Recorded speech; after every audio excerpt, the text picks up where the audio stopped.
to make a clutch like that happen in the grand finals. It is not easy, ladies and gentlemen.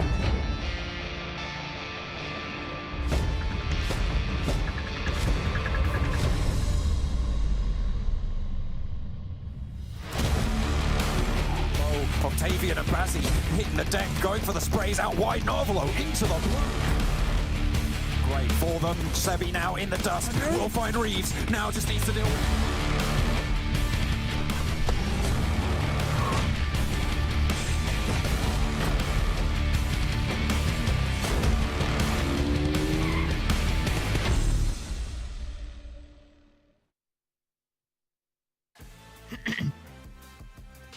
What's going on, everyone? Welcome back to another day of the PUBG Mobile Pro League of Western Europe Spring 2022 season.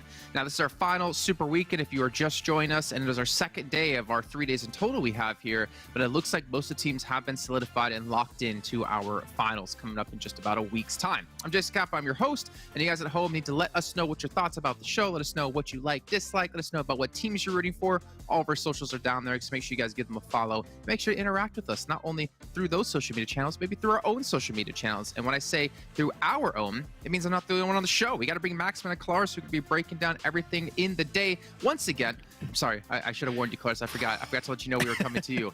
Don't have a heart attack. Max, talk, because Clarus, I don't think has the ability to speak right now. I'm sorry, Clarus. You're good? Okay, it's good. Yeah, oh, now I can't speak. What's happening? This is the weirdest intro.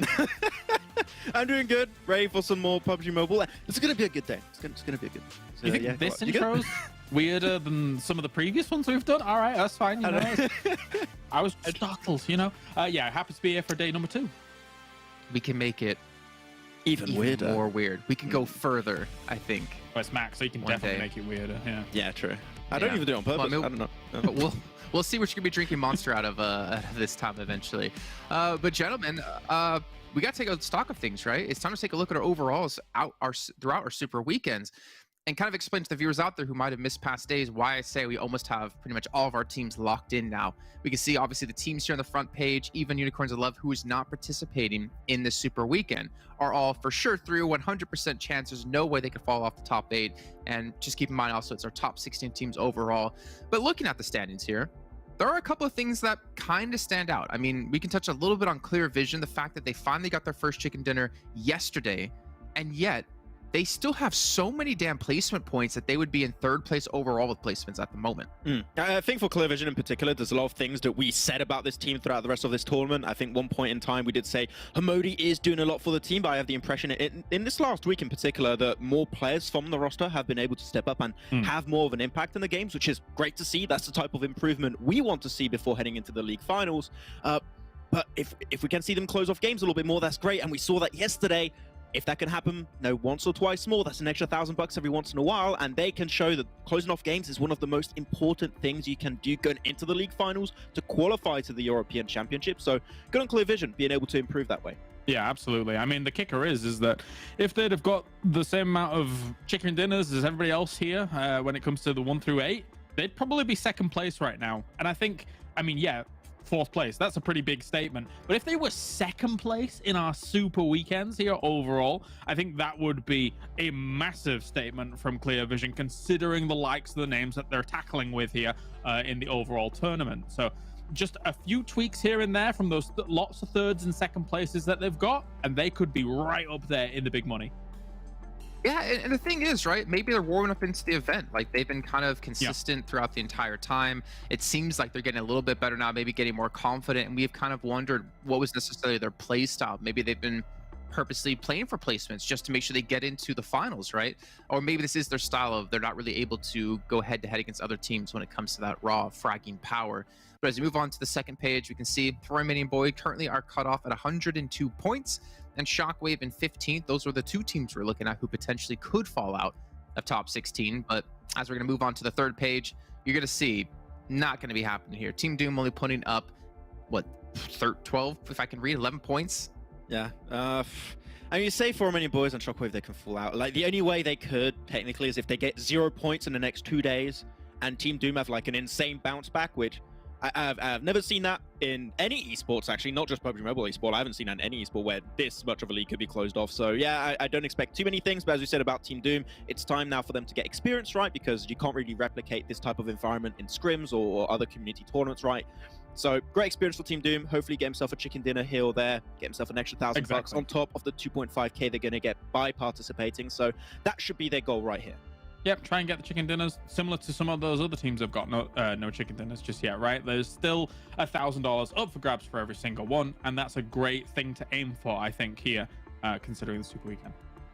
Yeah, that's a very good point. But what about if we look at the maps teams are going to be playing? We've known now, and we're going to continue to see this, that the majority of the maps we're going to be playing on are going to be Erangel. We're going to play it 3 times a day in Super Weekends. We're going to still be, I believe, playing it 3 times a day when it comes to the finals. If not 4, actually. I'm not sure on that. I have to double check because I think we're going maybe to 6 matches a day. But who are our top performers on the most played map we have in this event?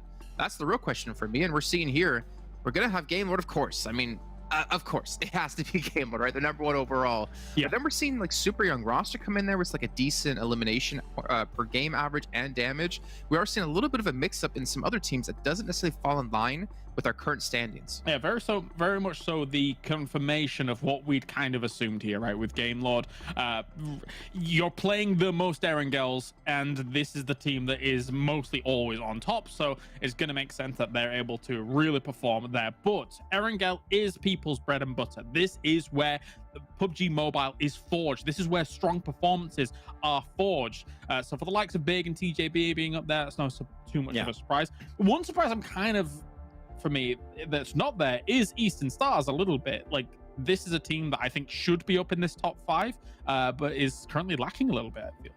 Yeah, Eastern Star's not been really present when it comes to the Erangel games. They did games have, some good games every once in a while, but in terms of consistency, they've been a little bit lackluster for sure, so hopefully we can see them back there.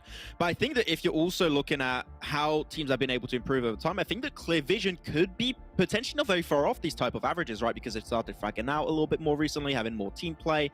I do agree with what Blank has brought up on the caster side a few times, which was that they go for a very central position and they sometimes a little bit too passive. They get overwhelmed and they cannot close off the games. They did do that yesterday, but I think that if they keep getting into that type of consistency on Erangel, I think there's a chance they could be contesting with these top 5 performers on Erangel in the league finals. So that could be a team that could be a sneaky contender at the top. And just as an interesting thought to that Eastern Stars thing that I brought up, the 3 of their 4 victories in Super Weekends have actually been on Erangel. So that shows me that, yes, they've already got themselves 3 chicken dinners here on Erangel, but they're so up and down. And we have been saying this about Eastern Stars since the start of 2021. Like, the fact that they can have such peaks and troughs is, let's smooth it, boys. It's kind of unfortunate, right? Because you want to see teams be able to be consistent. I'm kind of tired of being almost heartbroken, rooting on Eastern Stars, talking about the Warlord, talking about how he's leading his team to victories. But to be honest, like, for instance, in this particular case, where's the Warlord been? He hasn't been that dominating since the first season of last year. However, neither has GK First, to be completely fair. Neither has Alicio this season. So we actually are seeing a couple of the stars we've had in the past fall off, but it does give rise to new stars and some old stars. Icy, his first time playing in PMPL, not even participating in the Super Weekend. He's at 100 eliminations across the entire event. Very satisfying for Icy to reach the big 100 before not making it in this Super Weekend. You can relax, I think it's afforded. But we were actually talking before going onto the broadcast today with Kalaris about Beast, his 90 eliminations. Sure, that's a very impressive number, but the fact he did it was almost 5,000 damage less than Icy, and also that survival time, which is almost a whole minute, 2 minutes down compared to where Icy currently stands. That is insane, which shows that this guy, when he's alive, he is popping off and popping off hard. Yeah, there's so many cool things to look at here, which is one, for me personally, the catch up is on. Now that Icy's not here in this Super Weekend, now Valo is biting down and trying to catch up, which is exciting to see. Of course, we look at the MVP for the the finals down the line, so this isn't hugely defining in that regard, but this is cool. But also the other thing to think about here is the fact that, as you say, Beast being able to do that with that kind of survival time does make you wonder, as well as when you look at Icy's numbers, could these 2 players get even more done if their teams are constantly, pushing to the later stages of the game? How many eliminations would they have then, etc., etc.? I'm also thinking, when we're looking at this, right, if Victor did actually play that second Super Weekend, would he be in this top 3 position? I think there's a very big chance he could be potentially. I'm actually gonna look at the sneaky stats right now and see exactly where he would be, where he is currently. He's on 80. He's on 80 eliminations, Victor, out of 35 games. All these guys on like what, 50 games, 54 for Icy, 50 for Novalo, 59 for Beast. Victor, in terms of average, this guy is insanely good. Whoa. Yep. All right, well, let's take a look. This is our race for basically the MVP here. Icy and Nervalo are 2 of the players who are gunning for that #1 position. Obviously, the prize money that comes with it, but a lot of it comes into effect when it comes into the finals, right? I believe it's just from the finals, not from the super weekends. But we can just see like how close these 2 players are. And again, considering Nervalo has played 4 less matches than Icy, this is pretty ridiculous that he's still able to keep up in these numbers. But the damage, I mean, either way, for sure, I don't think 4 eliminations for Nervalo is going to equate to 1,500 damage done. Icy is just, he's just a beast. Also very important, as I say, in terms of like, if you look at the overall an average player compared to these 2, like it's insane where these 2 are at right now. What's interesting when we look back at the previous slide as well is that actually Nervalo's done quite a significant amount more healing than Icy, so constantly Game Lord is going into these fights, they're able to round them out, and Nervalo can continue on, like plodding on, really been through a war, whereas Icy a bit more, you know, cut and dry. I'm going to take this fight, I'm going to end this fight, and then move on. So when you're comparing these 2 players, I think we can also include the team a lot more compared when you're looking at Unicorns of Love, right? I think we can all agree on the fact that he has been the main stepping stone for the team. He has allowed the team to get the amount of success they have. Well, when they're not making it in the Super Weekend, unfortunately, but in the past 2 Super Weekends, it is mostly due to Icy's impact, because when you get eliminations, what happens off the back of that? You create space, you create good positions, and you get placement points off the back of that. So sure, Icy and eliminations alone has brought a lot to the team, but I would love to like theorize almost how many placement points are coming purely by how aggressive Icy plays, because this guy's been doing so much for the team that he's really been the one to allow Unicorns of Love to make it this far and to allow themselves to just skip out on the Super Weekend entirely, compared to, you're looking at Game Lord, everyone could almost, I would say, pull these stats that Nervalo are doing here. Victor's been able to do it. We've seen more Spicy, more of Rob's in particular, which is great to see. So I think that's an interesting head-to-head between these 2 players, and not only the players, but the teams in particular. Okay. Well, you know what? I'm curious. Do you think we're going to have one of these 2 players be the MVP of the entire event, or do you think it's going to be someone else entirely? I feel like it's going to be Victor. Like, when I'm looking at his 80 eliminations out of 35 games, as all these guys here we're talking about have played 50, I think Victor's going to be the clear one here. And you know he's not sitting out in the finals, right? You like, if you do that, you are trolling. Like, there's no way. So, yeah, I think I'd probably have to go with Victor as well, based on the average. Yeah. Okay, well, very cool. We'll obviously see when that event does eventually happen in about a week's time. But really quickly here, let's take a look at our schedule to remind you guys what's the order of the matches we're playing. We're starting off on Erangel, heading over to Miramar, Erangel, Sanhok, and Erangel once again. So 3 a day for Erangel. That's what we're talking about. It's the most played map we have here in PMPL, and this is why you need to have the really good stats when it comes to PMPL on this map. But also, yesterday, if you missed the end of the show, we got to see Max drink his Monster Energy, which actually is our official energy drink partner here at PMPL, out of a vase. Vase? Vase?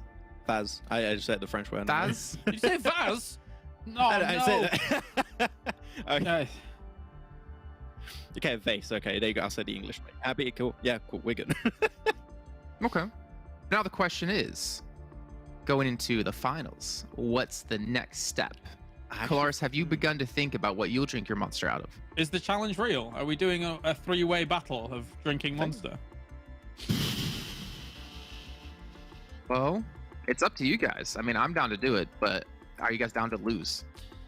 Oh, okay. I mean, me, it's all down to, is my Amazon order going to get here in time? If it does, great, I should win, but I'm not sure. Okay, well, now I don't want to do this anymore because I don't think we're going to have a chance to win against Max.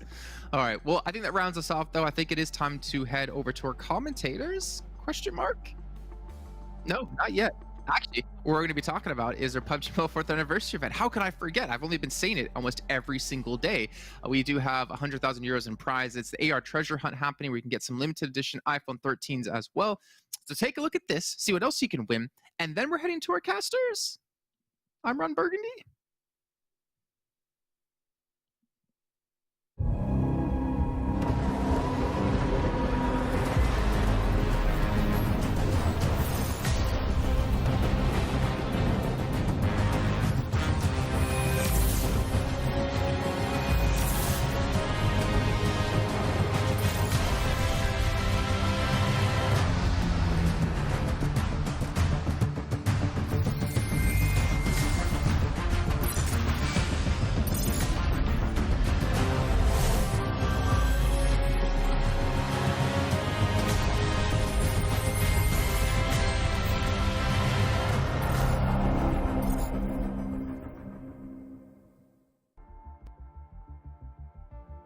I got the mine on the money and the money on the mine. We're wearing matching white. We didn't see that during rehearsal, so there we go.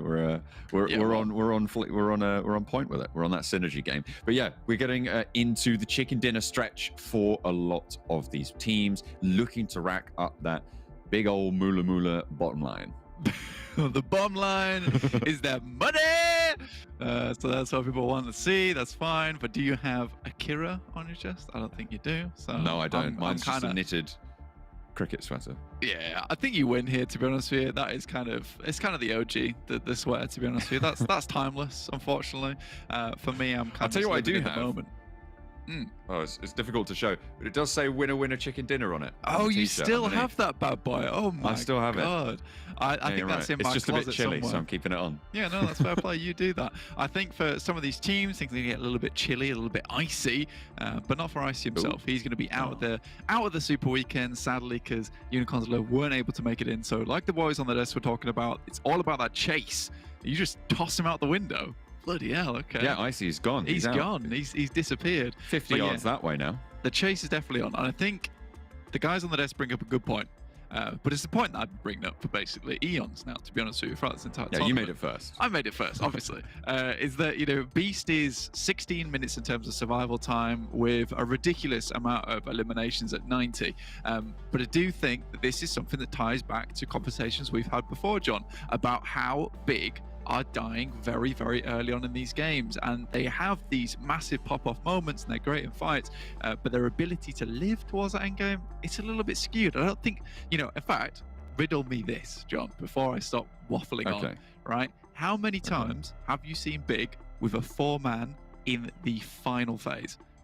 Or at least they have 4 people. They have 4 people in their teams. I know, right? Sure? It's crazy.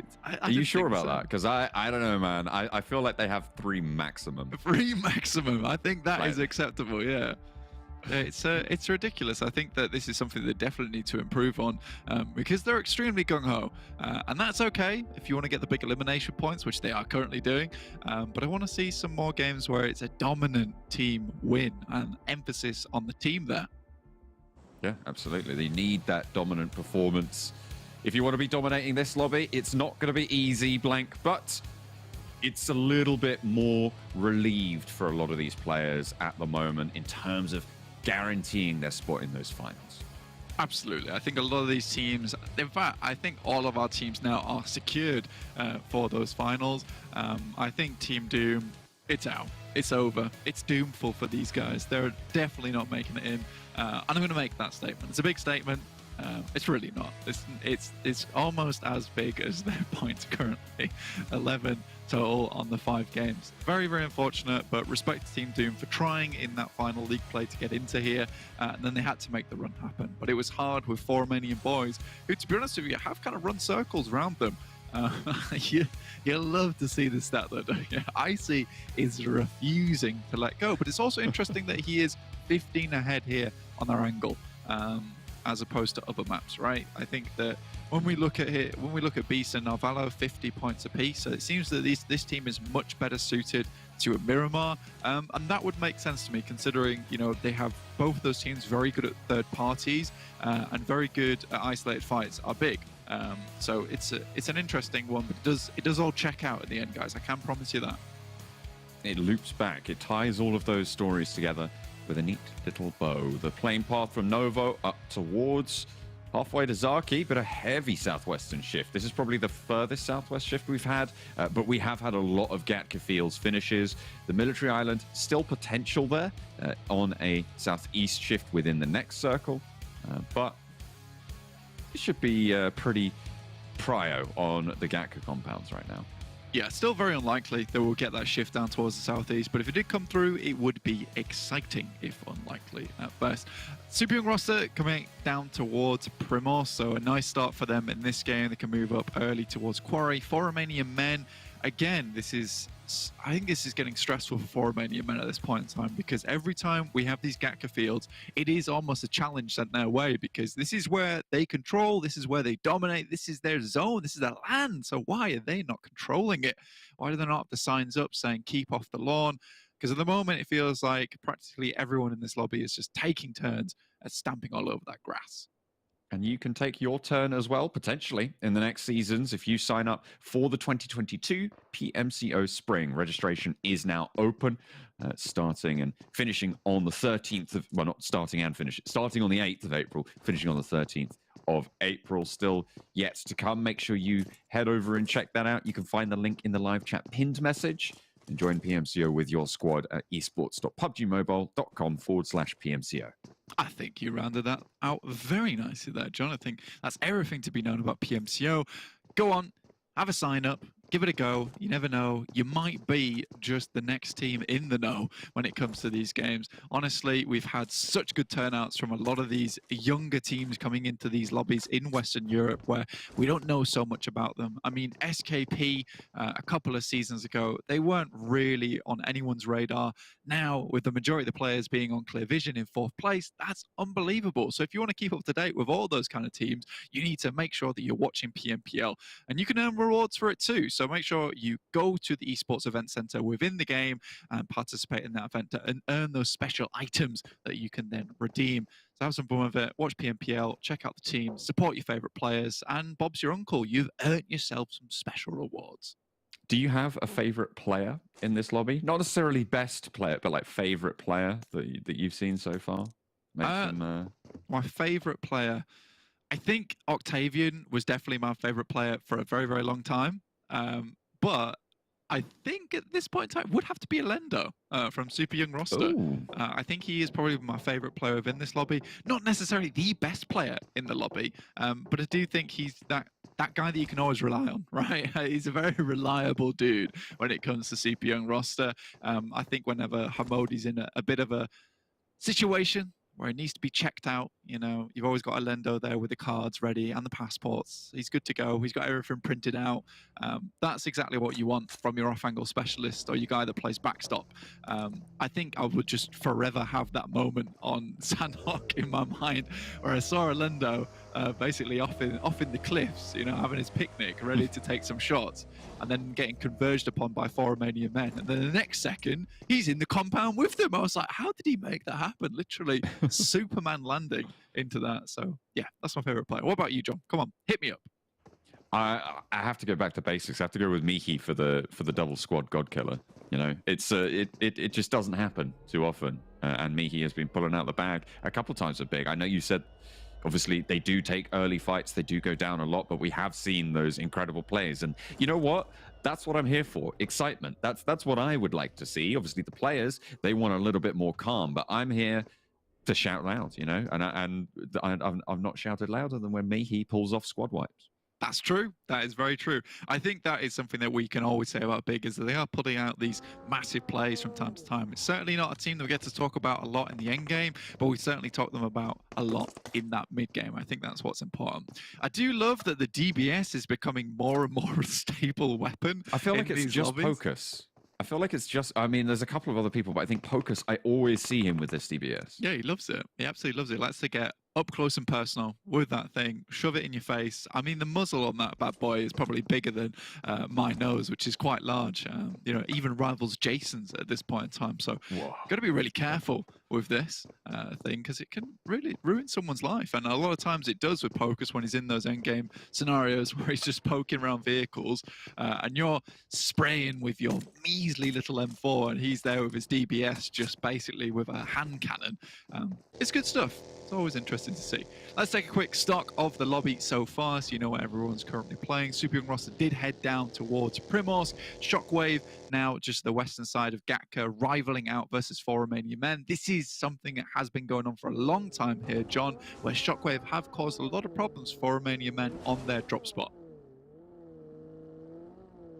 Have done in the past. At the moment, though, not too much argy-bargy, if you will, if you'll forgive my Englishisms. Or is that a Britishism? I never can tell. Argy-bargy, Yeah. I'd say that's quite British, to be honest with you. Would you say that's British but not English? Or would you say it's English but not British? Or the I'd other say way it's around? British, not English. Okay. Argy-bargy. Yeah, Yeah, that's that's very fair. much like something that you'd say like on a late night outside of Mackey's, you know? None of this argy-bargy, please. Come on. I'm trying Sort to it out. enjoy my burger. Try to enjoy my quarter pound. Drop my fries all over the floor. I'm already on the bad night. Leave it out, please. Do they do Monster at Mackey's? I don't think they do, honestly. Oh, they You should know do. what I think's coming in the mail for Max? I What? think he's got one of those, you know, those beer hats, but this one's specifically Ooh. a Monster hat. Yeah. Ooh, have you just ruined him? Have you just absolutely spoiled his surprise? Well, I don't know. Because I feel like that could definitely be it. That's my guess. That's my guesstimate, anyway. That's a very good guess. You think so? You like that? Yeah. No, absolutely. We have Oh, confirmation. yes. You got it in one. You nailed it. That bang. is brilliant. Oh, I probably shouldn't have said that on broadcast. No, actually. you really now, shouldn't. now I've You ruined the ruined it. surprise. You've Oh, we know. actually I ruined might be right. I don't know. Who knows? Yeah, perhaps not. You just couldn't Have to wait and resist, see. could you? You were like, he's right, yes. Looking at the map though still again, a lot of these teams want to be slurping on with this by getting into the circle and staying chilled out and refreshed, honestly, because there's still a fair few teams outside in the blue. You've got obviously Romanian Boys over towards Kameshki and also Mansion, Unicorns of Love. I think a lot of people have been over towards Lipovka at the moment. It seems to be quite a well-used spot at this point in time. A lot of teams just like alternating whether they want to go there or not. Game Lord still very much you know, decided that Yasna is a good place to be, and they can do most of the things they want to do from there. And Tongjib out up towards that northwest side. So a lot of teams need to get into position, but we are having that massive cluster of teams down towards Gatka. And fair play to them, because majority of times when you see this circle, it is going to shift up towards that western part of the island. So I think this is fair play to a lot of these guys. Yeah, very, very nice. Game Lord, as you say, they're staying in Yasna. They're being part of that. They've been part of that remote working revolution that's happened over the last couple of years, and staying away from the zone. Why do you need to be in the zone when you can play from far away and not have to move, not have to commute? That's true. That's why we're loving working from home at the moment. Don't have to make any kind of commute at the moment. I just rock up straight from bed, straight into PUBG Mobile. What a life this is that I lead. Shower if you're lucky. Shower if I'm lucky, mate. Absolutely. Most of the time, I just throw a bucket of water over my head, and there we go. Bob's your uncle. And you're lucky if it's water. Might be Monster. What do you know? Could be. Yeah, that's how I keep my hair so lush. Is it? It is, yeah. Clear vision, obviously down towards that central position at the moment. This is something where they go a lot of times. We want to see them close out a game. Big towards Team Doom. It looks like Team Doom, it's not going too hot for them at the moment, and Big would like to quickly finish out this fight. There is still 3 players on board for Team Doom, though, John. There are. There's now 2. So that's 1 less than it was. And 0 is going to go down. Big. Pick up the points. They'll be happy for it. They don't lose a player early. They'll continue to keep on trucking. Absolutely. Mert grabs a vehicle.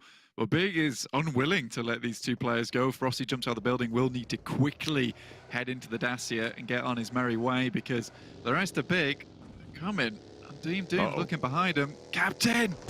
Look!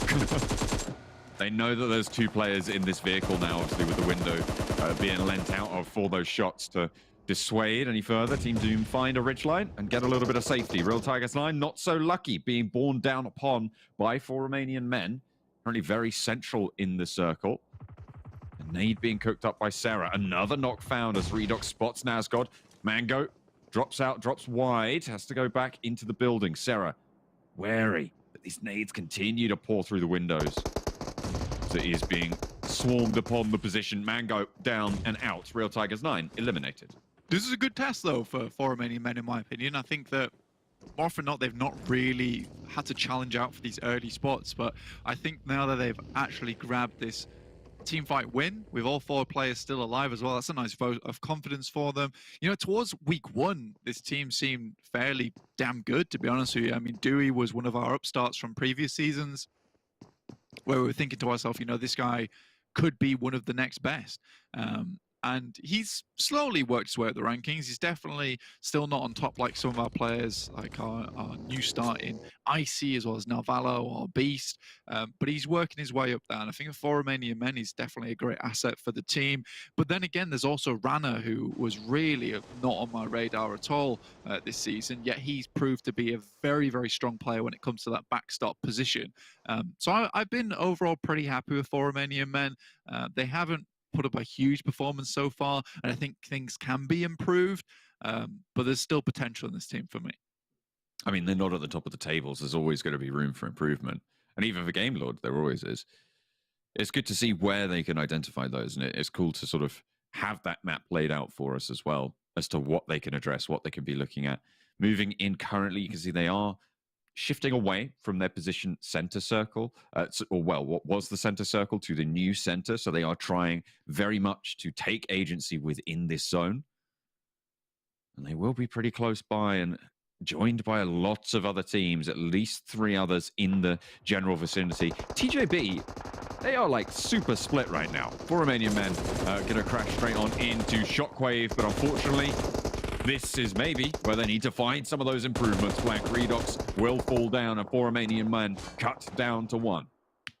Yeah, we're doing off in the distance being that final player. TJB even rocked upon this as well. I think Shockwave at the moment is definitely 4 Romanian Men's arch nemesis in every single one of these circles. They've been third-partying them. They've just been outright winning their team fights versus them as well. So it's a little bit weird. Lengex would love to call for some help at the moment, but once again, TJB is off on that split. They still have a player far behind, but the rest of them starting to regroup now in position. Redox finally taken down from a shot from Super Young Roster. That's down towards the southwest, not too far away either. Super Young Roster moved very, very early towards center. I feel like going into that small little wizard tower there, it's almost it's a gift and a curse, right? You are in a good spot, but you're then going to be overseen by teams in TJB's position across the fields as well on that exit. Shockwave going to have to hold it down now, though, as 4 Romanian Men finally lose their 4th.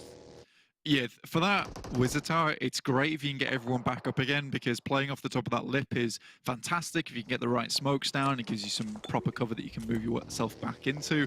I think you're right, though, because it does kind of set you up in these positions where you are constantly on the swivel, because you definitely need to make sure that your back is covered, as well as making sure you keep peeking over that lip to make sure teams aren't just rocking up on you, and then you're in nade range at that point. So it is slightly difficult. You do have to keep punching back at anyone who comes close, and keeping that punching bag at lengthy distance. Try your best. Try your best. Big. 4 players alive off in the distance. 4 Romanian Boys on the northeastern side currently. Close to XTEAM. You can see Big there on the map on the northeast as well. Game Lord have moved now away from their remote working. They've made that commute and are on the northern side of the circle as well. TJB, they're still split 2 and 2 here. Yeah. This is what they want to run with, though, right, John? This is just what they want to run with. And if that's the case, power to them. I mean, they're going to keep trying to make it work. And I've said it before, it can be very, very strong if you figure out how to play it properly. I think the problem we're seeing so far is there's quite a lot of sloppy engagements coming through from TJB when they play these 2-2s. And a lot of times they're having to recoalesce very, very quickly, which more often than not does result in at least 1 death from one of their teammates, and then things start to slip from there. I think TJB is another team that struggles with keeping all members up and living, just purely because there's no one around to really bring them back up again. There's such a focus on the individual as opposed to the team for TJB. And again, if you can cultivate that kind of atmosphere within a team, then you can really pop off, because no one's relying on anyone else other than when you start coming together in a team fight. Big, though, once again on their little warpath through the circle, looking for some more towards 4 Romanian Boys. Back and forth knocks, but Big end up tipping the scales in their favor. They have been judged, they have been weighed, they have been measured, and they have been found with the goods, it seems. 4 Romanian Boys in this fight, cowering behind the buggy with the last player, Fury. Yeah, I mean, that's his only safety right now is the Dacia right in front of him, but nice nades, nice shots come through, and that will be 4 Romanian Boys down. And now Big need to restabilize, because it is often these fights that finish quite comfortably for Big, where another team rocks up and they're not quite ready for it. Luckily, there's no one really waiting in the wings for this one. XTEAM sending a little bit further west than they are. They can regroup. So is this a time where Big are going to be allowed that agency that they've been denied so often? XTEAM, heavy punishment from TJB on that 2-2 split, and actually regrouping to make it a 3-1. Langzy responding to positions, beg for mercy, suppressing that ridgeline. Narvalo actually spots GK first, and Gamelord chime into the fight. Langzy, Langx, Lin, all three of them close together and need to regroup, and not going to be able to say GK first, but they'll have three to be getting on with. Beg for Mercy actually finds Robs there as he was trying to prime a grenade onto the final players from XTEAM. Narvalo now quickly swiveling around. Akashi up in the distance looking for some more. Uh-oh. And will make that one count right there. So XTEAM now finally down, with Akashi picking up the final player. And I do think that, you know, Gamelord is a great example of how TJB play, but better. Right, and they are able to play these splits a lot of times, and they play them very, very strongly. They are still suffering because they'll lose members, and I think that is another thing that maybe Gamelord need to work on. Again, I don't think that they're playing exactly for the wins at the moment. It's more about get those high elimination point games and see where it takes them. They're often getting into these final circles with just the single player. FTY down towards the southeast with Eastern Stars trying to breach. Eastern Stars in the single-story building. Nades could prove to be very, very effective for FTY. The next shift coming through soon. Gamelord in trouble now against TJB. I think the main difference between Gamelord and TJB in my mind is that TJB try to play a little bit more centrally. Gamelord tend to claw at the back of the teams, trying to make their way in and harry their approaches, rather than TJB looking to control a lot of ground and then later play on towards those edges. Yeah, I would completely agree with that. I think TJB have this strong control that they're able to exert when things are going right. I think that's the major thing that we need to be aware of, is that when things go right for TJB, oh God, did they go right. Quick knock on Eastern Stars, just lay one down. This is just chaos inside. 3 players for FTY fall very, very quickly. 2 from the Eastern Stars, so it's now 2 versus 1. And FTY looking to get these flushes. Zodox goes bold against Athis, hits the drop shot, but he's on the swivel, and Athis gives him the slip around the side. Octavian now lost to stand. They went for the res, and they were able to get it. Zodox nearly takes them down, but Octavian keeps them alive. Goodness me, what a silly fight that one was. And Giants off in the distance, they're tossing grenades over the top. It's very unlikely that Eastern Stars get away from this one. Even more nades coming through the window. Just one more good one will do the trick. Doran's managed to get himself into a corner. It's unlikely that Athis will be getting back up on his feet. And unfortunately, because of Giants coming in at that time, that would be the end of Eastern Stars. A clash with Big, Gamelord and TJB on the northern side now starting to occur as the Giants evacuate this compound. Nades over the top. Big already losing one of their players. They are down to 3. Gamelord, they were reduced to 2. And TJB, they're on 3 as well. Sitting level pegging with Big on those 5 limbs, but a nice shot from Miki sits Langzy, and another knock comes through from Mazzaro. Big dominating these hillsides on the north. See, that, in my opinion, is a mistake from Langzy. There's absolutely no reason to be up here other than scouting purposes. And I think the fact that he's peeking this when he can hear all the shots coming through, it certainly just spells death for him. He's going to try and crawl back to his teammate, and Langx is there. In the meantime, PENTA gets wiped by Super Young Roster. They're a very, very, very clean fight there. Able to leave well alone, keeping all 4 alive as well. Shockwave have their attention turned that way. The rest of TJB moving down south. Just abandon him. Try and... yeah, they're leaving Langzy. Just leave him alone. He's done. He's made his mistake. That's it. Yeah, it's very strange because Langx actually moved up to him and I think had an opportunity to bring him back up again, but instead just sends away. And I wonder if that's because he hears Big coming and he doesn't want to get completely crunched there, because if he's down to 2, then at least you have a shot at getting a chicken dinner. But if you're only as 1, you know, you may as well just call it quits at, you know, top 4. SWAT69 out in the field, long side of the circle, in a single smoke, behind a single hay bale. There's no way they survive this. There is no way that SWAT69 gets across this field. Big now on the northern side, Giants on the east. 2 teams looking for control on the south side. I think that's where we're going to see the next fight. Super Young Roster and Shockwave. Yeah, SWAT 69 are almost certainly out of the game at this point. It's just a matter of time when they do go down. Circle is going to shrink and push them in. You never really want to be caught on this side of Gatka because it is just open fields and there's so much hillside to play from. So you need to be quicker on those rotates. I think, unfortunately for SWAT 69, I'm not sure why they banked on the eastern side. You can see most of the other teams already headed to the hillside earlier on this shift. So I do think this is just a minor rotational mistake coming through from SWAT 69 and not reading the circle properly.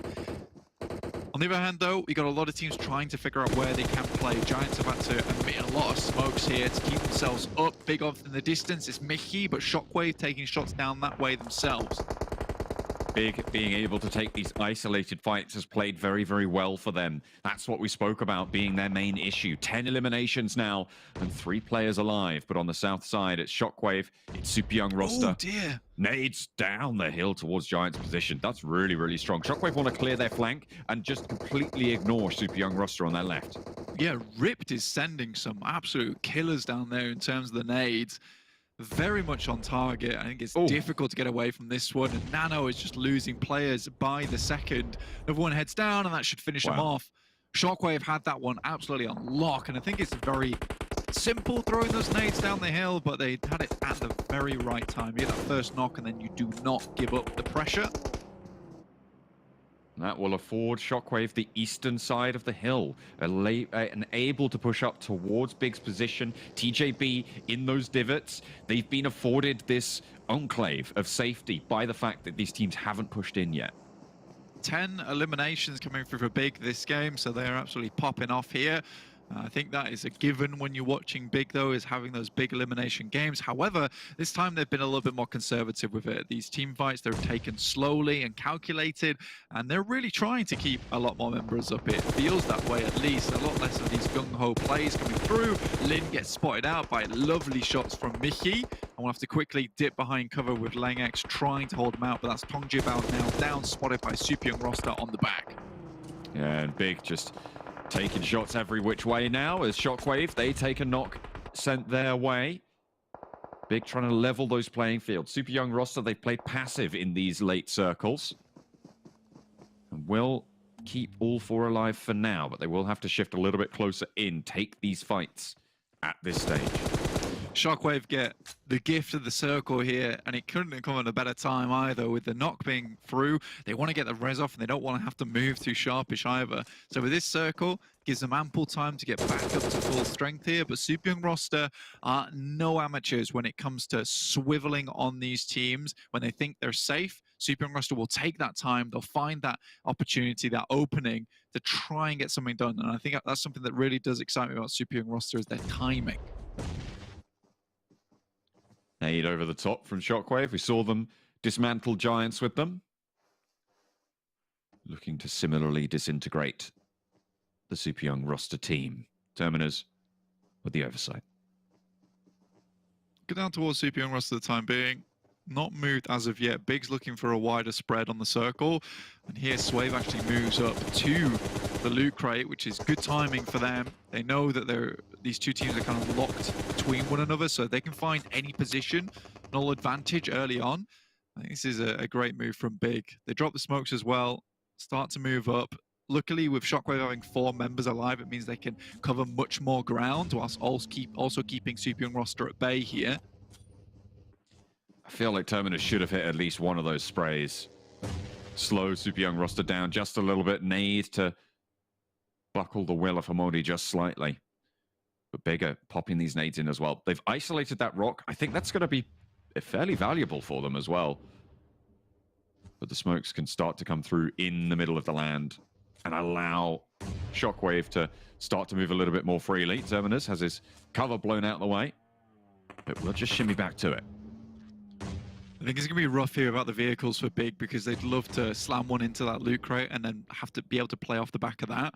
They do actually have one. In fact, I tell a lie. So they do have one into the loot crate now, which will give them really good cover to work with going forward. Mozero pops up. That rock, like you said, crucial for getting that high ground advantage. The elevation is so important here. And he's just giving the information back across the Swave. This is perfect. And Swave hits the deck, feeling safe right now, but Shockwave can sideswipe. Zero finally gets some response, but is sat down. Excellent pairs firing from Big, but what can Shockwave do? Shockwave really had to take this moment to get some advantage in terms of positioning versus Big, because I feel like they're becoming the big problem here. Swave gets back up on his feet, and that's atrocious news for Shockwave. If they were down to 2, this would be a much easier fight, and now the nades are going in one specific direction, and Big know exactly what kind of countermeasures that Shockwave is taking right now, so this is very, very well done. Swave, extremely low, though, needs to get a med off. We'll be able to do so. Popping that early. Still looking pretty decent on the kit there for Big, despite having been through the wars. Level 3 nearly broken there. Level 1 vest on Terminus for Shockwave.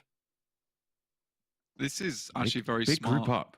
Yeah, it's a very smart from Shockwave, though, because they don't want to hit on that same line that Super Young roster got decimated from. Instead, they head towards that eastern side to play against Big, where they really don't have those sight lines versus them. But Nightmare comes in. Oh, okay, oh! oh my god! Nightmare runs down 2, and now it's just Mihi, the clutch master himself, but he swings out for a 3rd, and Nightmare trounces Big with the buggy on the hillside. No chance, and they group up. They pay the price. Big fall down, and Shockwave take the crown. I mean, that's illegal. You shouldn't be able to do that. The fact that you got the double run over when it was just so casual as well. Okay, well done, I guess, to Nightmare to make that one happen. I mean, Big is currently living in a nightmare at the moment, one they can't wake up from, and I wouldn't want to wake up from that one either, because I would have to face reality at that point in time, and that just happened to me. That's what happens when you group up in those final circles. You take a nade, you have people running you down, right? I mean, sure, you don't expect that. Maybe you expect the nade a little bit more, but I was surprised that Big chose to play so close together. And they did end up paying for that in one way or another. 13 eliminations for Shockwave. Big, similarly clouted on the elimination count as well, but Shockwave takes those 3 extra placement points for getting that top spot, for being able to come out first. And I mean, Nightmare with those final 2 eliminations in the buggy, final 3 actually, being able to take down Mihi, pops himself to the top 6 on the game. Yeah, nice and easy. Very well done there to jump out of the vehicle. Even getting that final kill was kind of crazy, right? However, I will say one thing. Well done to Big, because this is a big change in terms of how they've been playing. Is getting to that end game, having those amount of players still up again. So it looks like they're now shifting focus to how they want to play in the finals, which I am a massive fan of.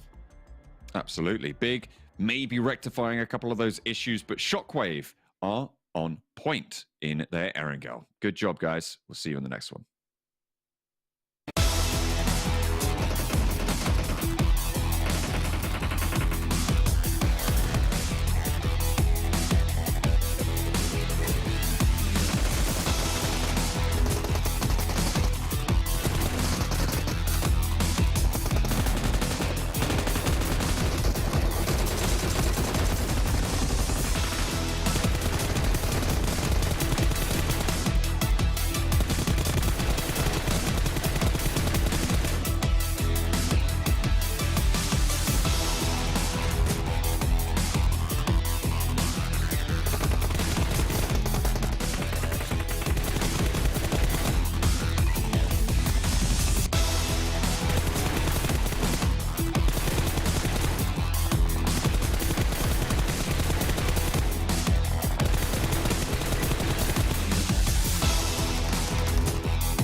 A thoroughly planned backpack always keeps you prepared for anything from dangerous enemies to wild zone shifts.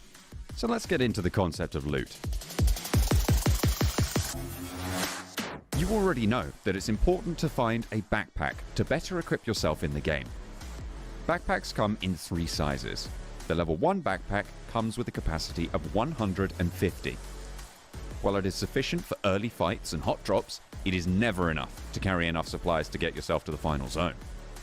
The level 2 backpack, which comes with a volume of 200, is indeed better, but no one wants to settle for any less than the level 3 backpack, which comes with a maximum capacity of 250.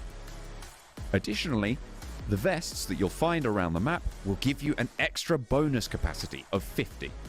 The capacity of the vest remains the same for each level, and even if the vest is damaged. With these stats in mind, you may like to customize your loot properly without depending on auto pickup. For example, if you're an assaulter who dons a duo of AARs, like the widely used M4 and AKM combo, you can carry around 240 rounds of 5.56, 120 of 7.62 ammo when you have a level 3 backpack. But when you're using the same combo with a level 1 backpack, you must cut short the amount of ammo you are carrying and decrease it to around 150 and 60 respectively. Do note that different types of ammo take up different percentages of the backpack's volume. Furthermore, it is important that you don't compromise with your utilities for ammunition. For example, when you're out of enough ammo, you can adjust your playstyle accordingly and play a little passive. On the contrary, when you run out of utilities like smoke grenades and health supplies like first aids, it becomes much more difficult to make adjustments. As PUBG Mobile is a survival game, it is important that you reserve some space for carrying enough survival items. PUBG Mobile will always require you to act according to the situation you're in, but a little bit of pre-planning while you loot goes a long way.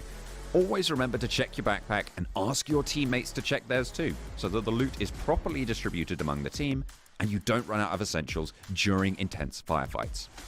Remember, no amount of loot is good enough to die for, so keep your priorities organized.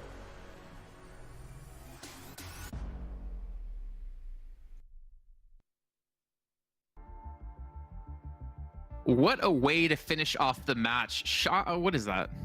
The sword. Why do you have a sword? Anyway, continue. I don't feel safe. I don't know. Why do you have a sword? Protecting myself. Continue. Great game. I don't know if a sword can beat a buggy though. I'm not quite sure if that's a possibility. Shockwave, Nightmare in particular, just punishing the dreams coming up later tonight of Big there, running them over, picking up the final eliminations, getting 6 eliminations himself, and not to mention $1,000 for his team. What a great way for Shockwave to finish things off. But to be fair, Big had a ton of elims as well. Yeah, I think Salazar's had a lot of an impact on the lobby so far. He's teaching them well. And now Nightmare is actually the top frag of the entirety of this Super Weekend so far, with 17 eliminations after these 2 days. So it's an original finish, and he got 2 knocks in a row right with that buggy. Okay, finishes like this are happening a lot more often, it seems, and I'm loving it. I mean, we were theorizing it, right, Jason? Like, I mean, we'll probably take a look at the overalls as well. I know you want to throw to that, but no, we can't look at overalls yet, but we can look at match standings when we talk about it. That'll okay, appreciate. yeah, the match standings. I am the host now. Sorry. Yeah, the fact that, I mean, we were talking about it, right? Especially if you know you outnumber your opponents, like a buggy in that situation, just to throw that in, I feel like you're almost always going to get a one-to-one trade at least. So then, on also, if you move forwards, you were saying it, Jason, that is going to draw so much attention that it allows the rest of your team to be able to potentially move up. So Shockwave here really playing this nicely, I think.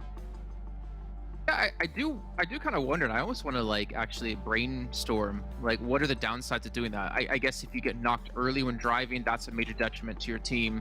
Yeah. If maybe you get knocked in a position that the car actually gives them tons of cover then to use, yeah, maybe it can be an upside or downside depending if if you can blow up the car in time to get those eliminations if it's super close to them.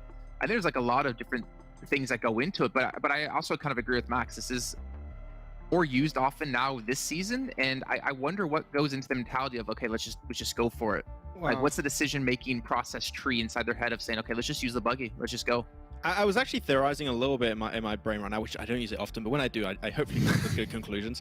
Because of the type of finish, most of the time we're going to see in finishes like this is when it's a field finish. Everyone is prone down, and being prone is great if you're trying to take mid to long range fights, right? But when it comes to a car actually coming to you, being prone is not going to be the best way to fight. You're going to get up and you're going to give your information away. And if your team is in a good position, they're going to capitalize on that one opportunity that was given by the initial buggy push, right? So yeah, there's many things that can be taken into account, but if it's played properly, which was the case by Shockwave there, it does end up taking the chicken dinner every once in a while. Yeah, I mean, looking down the list as well, I mean, we're going to see GameLord, just to kind of move on a little bit, because obviously we only have 5.5 minutes till the next match is going to start, getting themselves 4 points. And I feel like there's a lot of teams who, I don't want to say not taking it seriously, but I'd rather say playing more relaxed at the moment in the Super Weekend. Yes, there's still a lot of them on the line, $1,000 per chicken dinner, but I think we're seeing a lot of teams go for like heavy eliminations, where previously they play a lot safer to make sure they make it into a Super Weekend or they make it into the finals. I mean, especially in this last game, it makes sense for some of those teams kind of on the edge, on the perimeters of this circle to try and do so. I mean, trying to get up the hill that is controlled by people like Shockwave, etc. That's really rough. There's not much cover going on. I mean, we saw an example of that, right, Max? When you see, I think it was Giants, they try and roll up onto the side of the hill, and then absolute carnage when the nades are just raining down on them. You didn't even need any bullets, just nades, all gone. I mean, that position of Giants normally would be good if nades did not exist. Unfortunately, they do, so it's very sad for Giants, but Synthwave at least is good because, sorry, Synthwave, I just like that type of music. I don't know why. It's my favorite style of music, don't ask. Shockwave. Type of music? Yeah, it is. But normally I think like a song name? Sorry, I'm just trying to put up track. I like Synthwave. Don't worry, Max. I like Synthwave. Okay, thank you. I guess say like the Rude Sandstorm. There they are, Synthwave. Oh, okay. Well, now I understand. I don't know how to move on with this. But what was your point?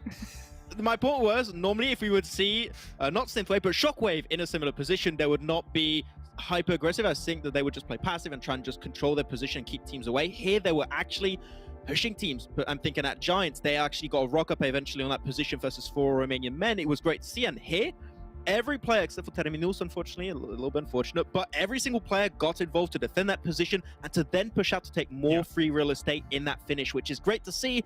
I want to see more of this Shockwave. This is a Shockwave, right, that has been aggressive, that wants to take control of that finish to get the win. This could be the opportunity for them to make it top 8 in the league finals, so great to see. There was one thing that the commentators were talking about, Blank and John, that actually the Wizard Tower, the Harry Potter Tower, whatever you want to call it, that Shockwave was kind of held up in. If you actually get the opportunity as an opposing team to rock up on that, it's actually pretty easy, or relatively easy, to be able to clear that out and cause Shockwave a lot of problems. But they understood that it's very important that people don't get up against that, because you just throw nades in and actually eliminate everybody that way. So, they had a slight split outside of that Harry Potter Tower, Wizard Tower, to be able to hold off people from getting close to it, because it is vulnerable if you're all chilling in there. My question is, have we seen this level of play out of Shockwave yet?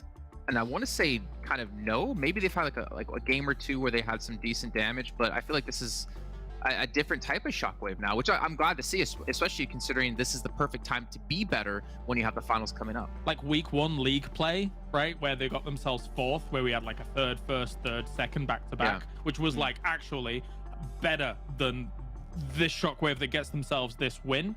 But since then it has been not amazing, and we've actually had concerns for them in every other stage of the tournament so far.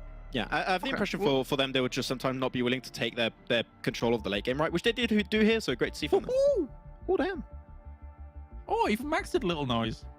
Oh, damn. Oh, damn. Oh, damn. Oh, nice damage coming from Mihi. Actually, I'm not gonna lie. We talked about him being like the paraboy of EU, right? But I don't feel like we've actually seen him perform super well recently. He's been overshone, right, a little bit in the past. I think week and a half is fair to say. I think Imperium was saying that he's the paraboy of Europe, but with some of the moments that he's thrown in terms of obviously that clutch factor when we saw him taking out the teams on the north of Sanhok, that can not be understated, the performance that is there. But I think as of late, especially, a lot of our eyes has been on how many eliminations has Icy had, how has Novallo and Victor done. So Mihi is fantastic, but there are some other amazing players here in Western Europe. And also a very interesting point that was brought up by Blank and John in that game is that the main weakness, I would say, from Bing is that they always made it in the late game as a 1-2-man team, right? Here you're actually seeing Swave, you're seeing Mihi, you're seeing also Mozaro. They're fracking out like 5-6 eliminations apiece. So that is the big that can consistently get to the late game, consistently try and close off games if there's no buggy coming your way, which unfortunately it did there. But if they can do this a little bit more and make it to late game as a full team, I'm sold. This is the big I want to see. Okay, well, really quickly here, we are going to be talking about, obviously, you guys can be earning rewards if you're watching PMPL coming up into the finals next week. So make sure you guys are watching within the Esports Center. You guys get some sweet, sweet rewards. But also, really quickly, since we have 30 seconds left, the schedule for you guys at home as well. We're going to be heading over to our second match. Well, of course, we'll be on Miramar. Why wouldn't it be on Miramar? It's always the second match of the day when it comes to a super weekend. But I think it's time to head over to our commentary since we have about 15 seconds left. So let's get things ready to go here for our second match. And Max, unfortunately for you, you have to come up with a new thing to drink your monster out of since Blink guessed it on there. Ah, it got me. I'll find something. Don't worry. Thank you very much, guys. Max indeed does need to think of something else to drink his kind of monster of, but he has to make sure he doesn't give any teasers because Blank, the detective, will be on the trail figuring things out. That's right, Max. Don't you dare even say nothing because I'll figure it out. Like, I didn't even need any tips this time around. I was just right on it. So predictable. Too predictable for me. Anyway, Max, don't worry about it. I'm sure you'll come up with something amazing. And honestly, I don't even know if you are going to use a bit hat. Who knows? Might not be. But it might be. I actually do know. I'm sorry to say this. What I do know, what else, is that we're heading into Miramar Imperium, which, again, you know, I'm hoping to see maybe Clear Vision pick up the pace and potentially Big keep up the pace because I liked what happened last game. There was definitely a lot of positivity in how they performed as a team in the first game of today. They seemed a little bit more structured and unified and a bit tighter. They were still aggressive, but it was a more controlled aggression overall, and even though Beast went down when he did, the rest of the team clearly picked up the pace. I've also been relatively impressed with Shockwave. Yes, they still have a long way to go to an extent, and we do need to add in the variable of the likes of maybe Game Lord, even to an extent Big, and a couple of the middling teams that don't really have massive amounts to gain in this final Super Weekend. But to give you a bit of an idea, in week 1 of Super Weekend, Shockwave got a total of 50 points. In week 2 Super Weekend, they got a total of 64 points. In this third Super Weekend alone, after only 6 games, they're on 69 points, which is nice in itself, but that does show a level of evolution from Shockwave and how they're performing and how they're carrying themselves through these games. Yeah, I will say that Shockwave are starting to adjust some things, playing in more decent spots and like taking up that ground. I think Erangel is much easier for them specifically because they're able to just take out 4 Romanian Men so consistently and free up so much zone for themselves to play in. And massive congrats for their first win in the Super Weekend so far. That was their first chicken dinner last game. Oh, wow. So $1,000 underneath the belt. Well done. I think they've been getting most of their chicken dinners over in league play, so it's nice to finally transfer some of that over into the Super Weekend. But yeah, Shockwave definitely upgrading from Super Weekend to Super Weekend, adding new parts, new additional mechanics. They're basically just the Super Weekend cyborg at this point in time, which I'm completely okay with. Big down towards Chumaseri, you mentioned this was changed a little while ago. Imperium, I think it's been working out for them, especially with this kind of circle, which has more often than not been swinging down towards the south side. They should be sitting pretty. You can also, if you are a player looking to get into competitive, you can sit yourself pretty over into the 2022 PMCO Spring Split registration starting from the 8th of April. On Friday the 8th over till the 13th of April. You can, of course, get your squad together, register over on esports.pubgmobile.com/PMCO. The link is also on the pinned tweet over on YouTube chat. So get your squad together and register. Absolutely. Get it done. Get yourself some moolah. It's what everyone wants from you. You know, we'll all be proud of you. Your parents will be proud of you. Your friends will be proud of you. You're in PMCO, man. It is the highlight of your life. I promise you that. But coming back into this game, we'll be highlighting a few more things. Sweeping roster down towards Picardo. Very, very decent position to be starting here on this game. And it'll keep them in a fairly good spot for the majority of it. I do I do actually really like Super Young roster's positioning most of the time when it comes to early game. Even Erangel playing Primos, they're very, very succinct when it comes to their rotations, and they know exactly where they need to go. So it's always nice to see for them. XTEAM, on the other hand, they've had a slow and sad just slide down the rankings, right? It's like the overall rankings has just been slicked with mud, but only for XTEAM, unfortunately. So they are really quite struggling at this point in time, and it's so weird coming off the back of that 24 limb game, which was possibly one of the biggest highlights from this entire tournament, and yet to come into this one, and XTEAM just not really giving it anymore. And it felt like after that 24 limb game, zoom, that's where everything went wrong. And I don't know what exactly has happened within that team, because surely that kind of game gives you momentum. Yeah, I fully agree. And when I think about XTEAM, I unfortunately don't think of an identity around them, right? And this might not mean anything to them, but you think of certain teams and an instant thought comes to your mind, whether it's a playstyle and action. When I think of XTEAM, nothing instantly comes to mind. Yeah, okay, they had that massive 24-point elimination point chicken dinner, but that's not a characteristic of a playstyle. It's not characteristic of a certain level of strength and how they play the game. They've had a few pop-off moments, but it's just not enough that allows them to really sit heavily in my mind when I think about a team that could be coming into the finals and pulling out some surprise moves. I'm more than open to being proven wrong. I do want to see XTEAM perform strong. I want to see XTEAM show us their identity, whether it's at the end of this third Super Weekend or the finals, but I couldn't agree with you more.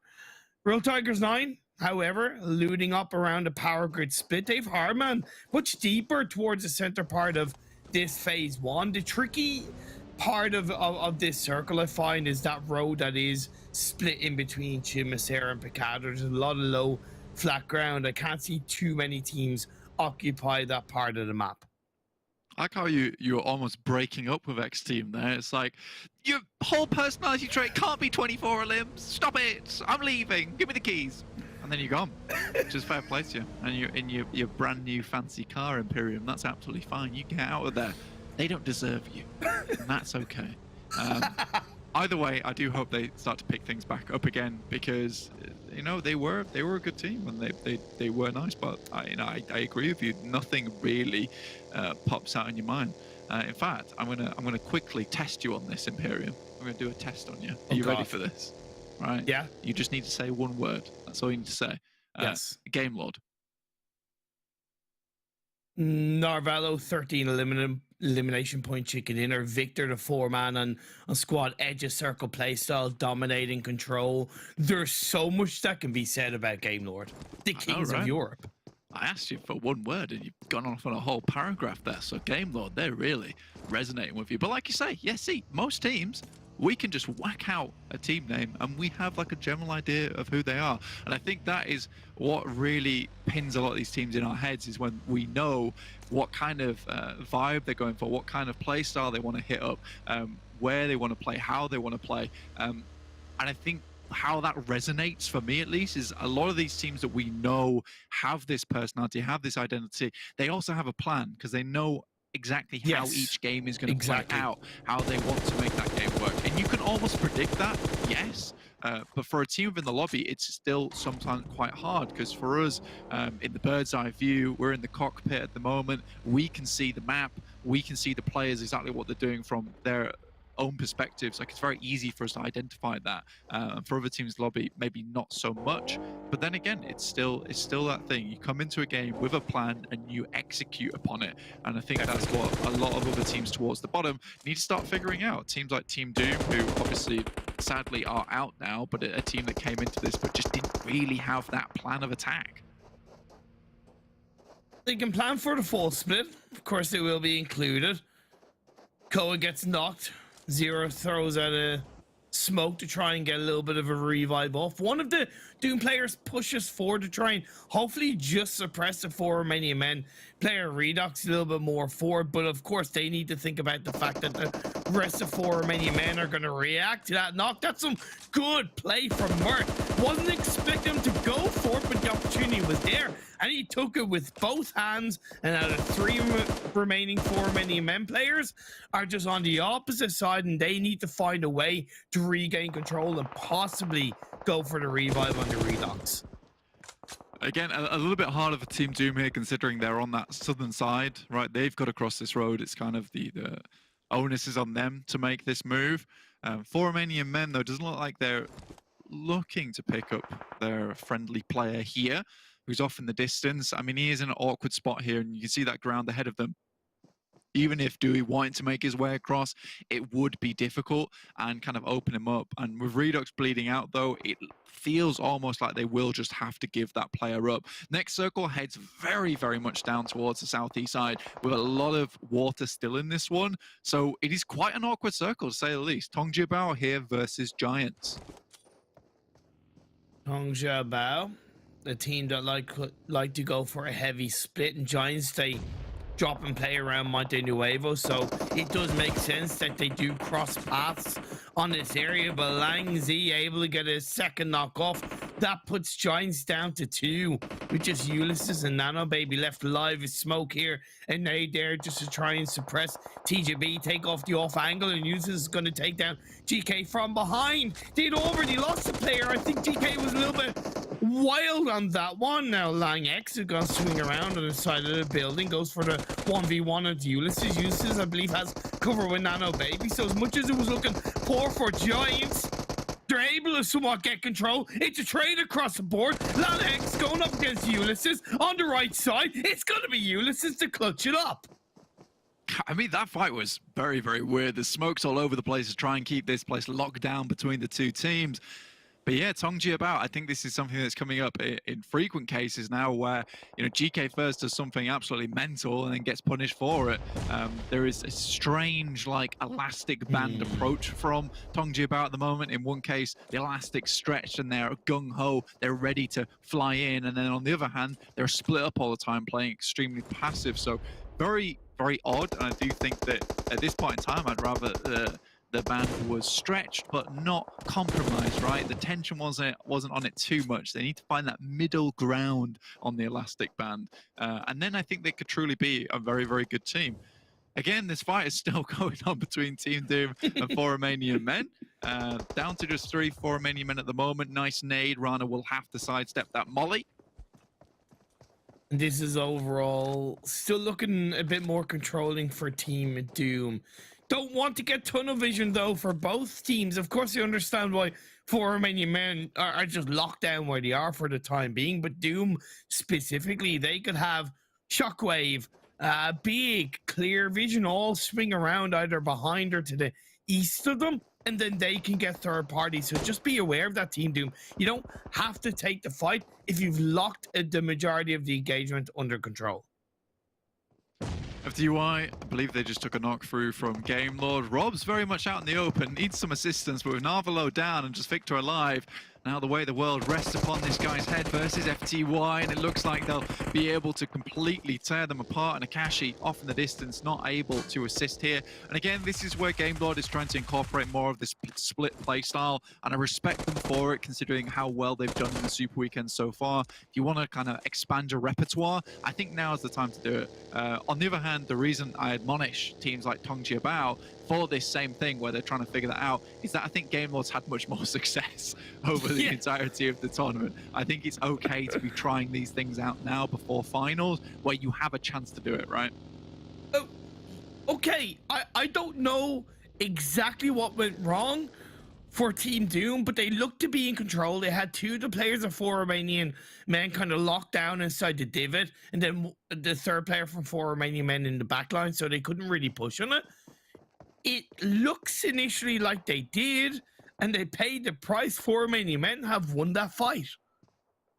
Yeah, odd, very, very odd. And I think that's the case of, you know, It's so, in fact, it's not the case because Team Doom was on that south side, so they were closer to the circle. Yeah. And I think for Romanian Men just sped that fight up massively because they knew that they had to get a move on, especially with the circle heading down towards Chumasera, where the ground is awkward, it's dry, you know, nothing's growing here. If you want to move in, you need to be willing to water the roots yourself and find a position where you can call home. It is difficult. It is difficult going forward. A lot of this high ground is going to be taken up. And if you are an unlucky team that's making it to the circle late, I'm thinking about Swat 69, PENTA, FTY, who just come off the back of that fight versus Game Lord. You are not getting the pick of the litter here. And this is where having the pick of the litter really counts. Yeah, this train. Gardener's worst nightmare. Barely anything Absolutely, will grow. I always liked doing a little bit of gardening. My grandpa got me into it many years ago. He grew his own tomatoes. That's just a random, you know, observation or thought I put out there. But either way, Eastern Stars on the clear vision. Samo gets knocked. The high ground is proven to be very effective for Eastern Stars. They're currently chilling it out. I mean, they're right on this southeast side, right? So things are going to be slow for them for the majority of this game. You're right in the sense that having this high ground is beautiful to play around with. And I think it's a case of just trying to get as much damage done over towards clear vision as possible. Because with Hamodi sitting up down towards the south side and only, I think it's Happy as well as Samo on this building, you're having a case where if Eastern Stars can clear these two players, you know, they can start to move up and relocate, which I think would be the smart thing to do here. Although that high ground's perfect, it's served its purpose now. You've got the knock. It's time to move down. Having Octavian behind, I still think shows a lot of respect for Eastern Stars, being aware that they could still get backstabbed from a team coming in late. PENTA are swinging through that area. So as much as I think it served its purpose, I also don't think it has. I still think there is that threat, and maybe going as deep as they did towards the two players of Clear Vision was a potentially big mistake for Eastern Stars. That split that the Eastern Stars have is very linear. They have no side angles to really play with against PENTA. Yeah, but this is why I'm saying, like, they have to move down towards Clear Vision's spot now, though, because you have to take that up. And sitting up here does open you up, like you say, to these backstabs coming through from PENTA. So I think Kapahala had the right idea to move up. And a lot of times, you know, I've been a little bit questionable of Kapahala. But I do think at this point in time, the rest of his team needs to back him up here. And because they haven't moved, they haven't taken that agency down towards Clear Vision. Now they're paying the price for it with PENTA at their backs. Circle heads up towards the northeast side, though. Again, rough, very, very rough. And I think Shockwave, again, would see in a very, very nice position up on high. There's a big road splitting the north and south, and then there's a smaller pathway that's in between kind of two valleys of high ground, in which you have big Shockwave, kind of 4 Romanian Boys to an extent on the western side, and then on the east you have 4 Romanian Men, Swat 69, FTY. Then outside, down in the southeast, you can see Eastern Stars, PENTA. The remaining players are Game Lord and Clear Vision all vying for the south side. Kapahala takes a couple of shots off, not quite the right timing to connect onto Clear Vision. I love this from Kapahala. Just keeps looking back to the rest of his team like a lost dog. Like, come on, guys. Like, keep up. Keep up. We need to get down here as soon as possible. Holes does peek his head out. And if they get the knock on that one, that would be very, very good. And keep PENTA at bay. Sadly, not able to quite clean that one out. But Akashi, what is Manu doing? He's just in there. Oh, but where's the rest of Eastern Stars? Why is it Kapahala that seems to be doing all of the work right now? Puts Clear Vision at bay, puts PENTA at bay, while Doran, Octavian, and Athos are just kind of repositioning to something, and now Kapahala gets knocked. Okay, Doran is finally able to respond to confirm an elimination, but I think the damage has been done. Kapahala is eliminated. Eastern Stars are down to a trio. PENTA are now pushing forward, and Moosey's able to get into that fantastic hillside that Kapahala was in. Luckily, Octavian spots it out. Yeah, has that one unlocked there. Manu down as well. Holes moving in. I don't have a lot of faith in Holes at this point in time, sadly. Used to be a very, very good player last season, but really is now down on his luck. Akashi rocks up, though, and he's just going to send it on past. It's like, thank you very much for the free ticket in. I'll take that one right now, please. This is what I love about Gaylord. I don't know how much it's going to work out for him, but he always seems to find the right timing to rotate. They always seem to find the right moment to move, and there's an art form around it, and Gaylord have it 9 times out of 10 locked down. Clear Vision being a little bit inactive in this fight, but now an opportunity could be there. Eastern Stars up to 3 eliminations and counting. Clear Vision with 1, the final member of Penta, still locked down on the underside of the hill. Yeah, with Clear Vision all ripened up like your grandpa's tomatoes there, they'll be absolutely ready to go from that spot. And unfortunately, those tomatoes you had to get rid of have been softened, just like Eastern Stars, by Penta on that eastern side. So they will be in a little bit more danger at the moment after losing Kapahala. That strength, that spear, just slightly dulled by Penta's edge. So we'll see what happens going forward, but I still think that for Romanian Men in a good position. Equally, Akashi somehow in the center. Good stuff. He punched that ticket and he was good to go. Straight on that midnight train to the middle of the map, which we'll take. Next circle, though. Oh, goodness me, that is gross. No one wants to see that. That is pretty damn disgusting. Still good for Akashi, who went a pasta. Clear Vision and Eastern Star. See what did their tomato pasta? No, okay, I'll stop now. Shockwave are going to have to fight their way through. They got rid of 4 Romanian boys. The revive will come through, but they're going to have Giants in front of them. They will have Giants in front of them here. Deal with that next XTEAM. Getting slowly pinned here by Real Tigers 9. One player goes down, one player gets flushed. Charlie Shaw beg for mercy there. Not sure that they're aware of him, but they will move back up. But with Real Tigers 9 taking that off angle, which is so good. Beautiful. I mean, Real Tigers 9, very much one of these teams that takes aggressive angles. So good, and when Real Tigers 9 get it right, a little bit like TJB, they get it so right. They look like such a dominating team when they pull off that perfect team engagement. They get rid of XTEAM quite quickly, and with phase 5 blue zone closing in, it was important that they cleared out that area so they could play on the northern higher ground, because they do have the minority of the circle across the road along the way. Eastern Stars on the clear vision. Octavian steps up, but Hamodi is there, the turtleneck wearing legend that he is. It's gonna go all yellow mellow to put on towards Eastern Stars, and Athos is left on his own. Athos on his lonesome plays out in the blue. That preferred position for him, not quite in the circle, not quite out of it either. Hamodi, though, able to clean Eastern Stars up there. Clear Vision still with the 3 players. This is good for them, and they can start to move their way over the top side. Salazar off in the distance. Fortunately, one of their players does go down. FTY taking absolute hammering over towards the eastern side of the circle. 4 Romanian Men desperately trying to get into the zone itself. I think a revive might be able to get played out to keep them up as a 3-person team. Yeah, as a 4-person team, if I'm not mistaken. But you're right, they're getting hammered, they're getting picked apart. Swat 69 now getting involved, and they might live to regret as Sarah gets knocked. 4 Romanian Men are on the swivel, and they're taking 2 fights at once. Nemo's gonna make them pay. Rana gets knocked, followed by Sarah. You can't have your cake and eat it too, 4 Romanian Men. Be careful what you wish for.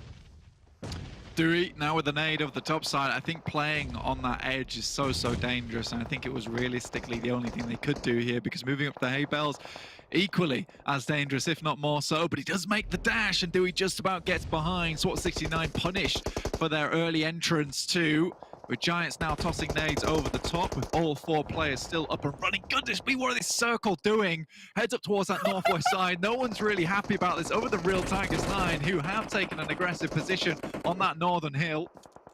It could be good for the 2 remaining big players. Remains to be seen. They are close to the edge of the circle. FTY all the while have just been able to relish in the fact that Giants, SWAT 69 and 4 Romanian Men have been picking each other off. I believe FTY are still up as a full squad. Down goes 4 Romanian Men, and Nade came through, followed by the final elimination. Now it's going to be Giants going up against SWAT 69. Nemo in through the smoke, gets a knockdown, rolls around the truck, swivels through, goes for the pre-fire shots, but Nano baby, once again, Giants clutch it up, first against TJB, now against SWAT 69. Pocus, you're not getting revamped, you're in the blue. Nano baby goes down. Salazar, last player standing.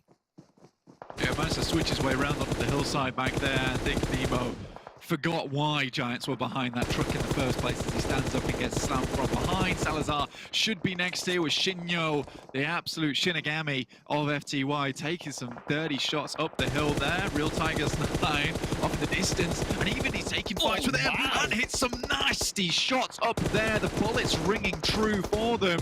The rest of Real Tigers 9 set themselves downside, but Shinyo, once again, this guy is unbelievable. Ooh, oh my god, Shinyu. Absolutely fantastic. Big did go down. I believe Shockwave pushed in onto the buildings that were on the southwestern edge of the circle. We are left once again with 3 teams coming into the end of phase 6. Real Tigers 9, Shockwave, and FTY. The revive can be played through into FTY. This certainly could be a chicken dinner. Talking to Kale at the end of League Week 2, or Super Weekend 2, should I say, their focus was to get as many chicken dinners as they could in this final Super Weekend to give them a lot of confidence coming into the finals. So, of course, padding their bank accounts. Fortunately, this is going to be a little bit tougher for them as Shinyo is the last player up. Can never really count this guy out, but Shockwave on their way to their double back-to-back chicken dinner here with Nazgod in the open. Terminus will take him down. Now just one player left inside the shack. And Shockwave are laughing all the way to the bank here. Lovely pre-made by Michu. Ripped is going to get caught out. They didn't deal with the whole of FTY, but now the shots are being fired out. Seiko on the swivel, but he's not taken out. Shinyo has so little time. Can he get the heal off? I believe he is out of the blue, so it gives him time. But the circle, believe it or not, Blank, it shifts up north on the northern side of the road. There is a little tiny bit of south in play. Yeah, just where Real Tigers 9 left themselves from. I'm going to try and pick up another box here, and Shinyo jumps up into second place with Shockwave. Still gunning for that chicken dinner. Has some nice cover to play around with, but Seiko turns around just a little bit too late. Did spot that quick jump across the side, but they have absolutely no meds on side for Shockwave at the moment. So any damage that Shinyo puts in won't be able to take him back out again. I don't know if Shinyo has any smokes. The blue zone is starting to move. Shockwave realistically has his number. It's a 1v2, and Molly goes through. That could be in the divot. He could separate the members of Shockwave, but you gotta move, Shinyo. You're chunking down on health. It's not gonna be the case, and Shockwave get a back-to-back chicken dinner. 2K on the day. You love to see it. Terminus really carrying the team there with 6 eliminations, so it's nice to see another player stepping up tall for them. Shinyo, again, 6 eliminations to his teammates, Nox 2 and Kaylee Boys 1. Shinyo, really an insane player for that team. If that Molotov had got just a little bit longer, potentially there is some chaos down inside that ditch, in which case you can take advantage of. Again, it's rough. There's absolutely no cover in front of him there. And if that circle heads down towards his way, maybe he has a chance. But in this case, it is Shockwave with the 2 grand on the day.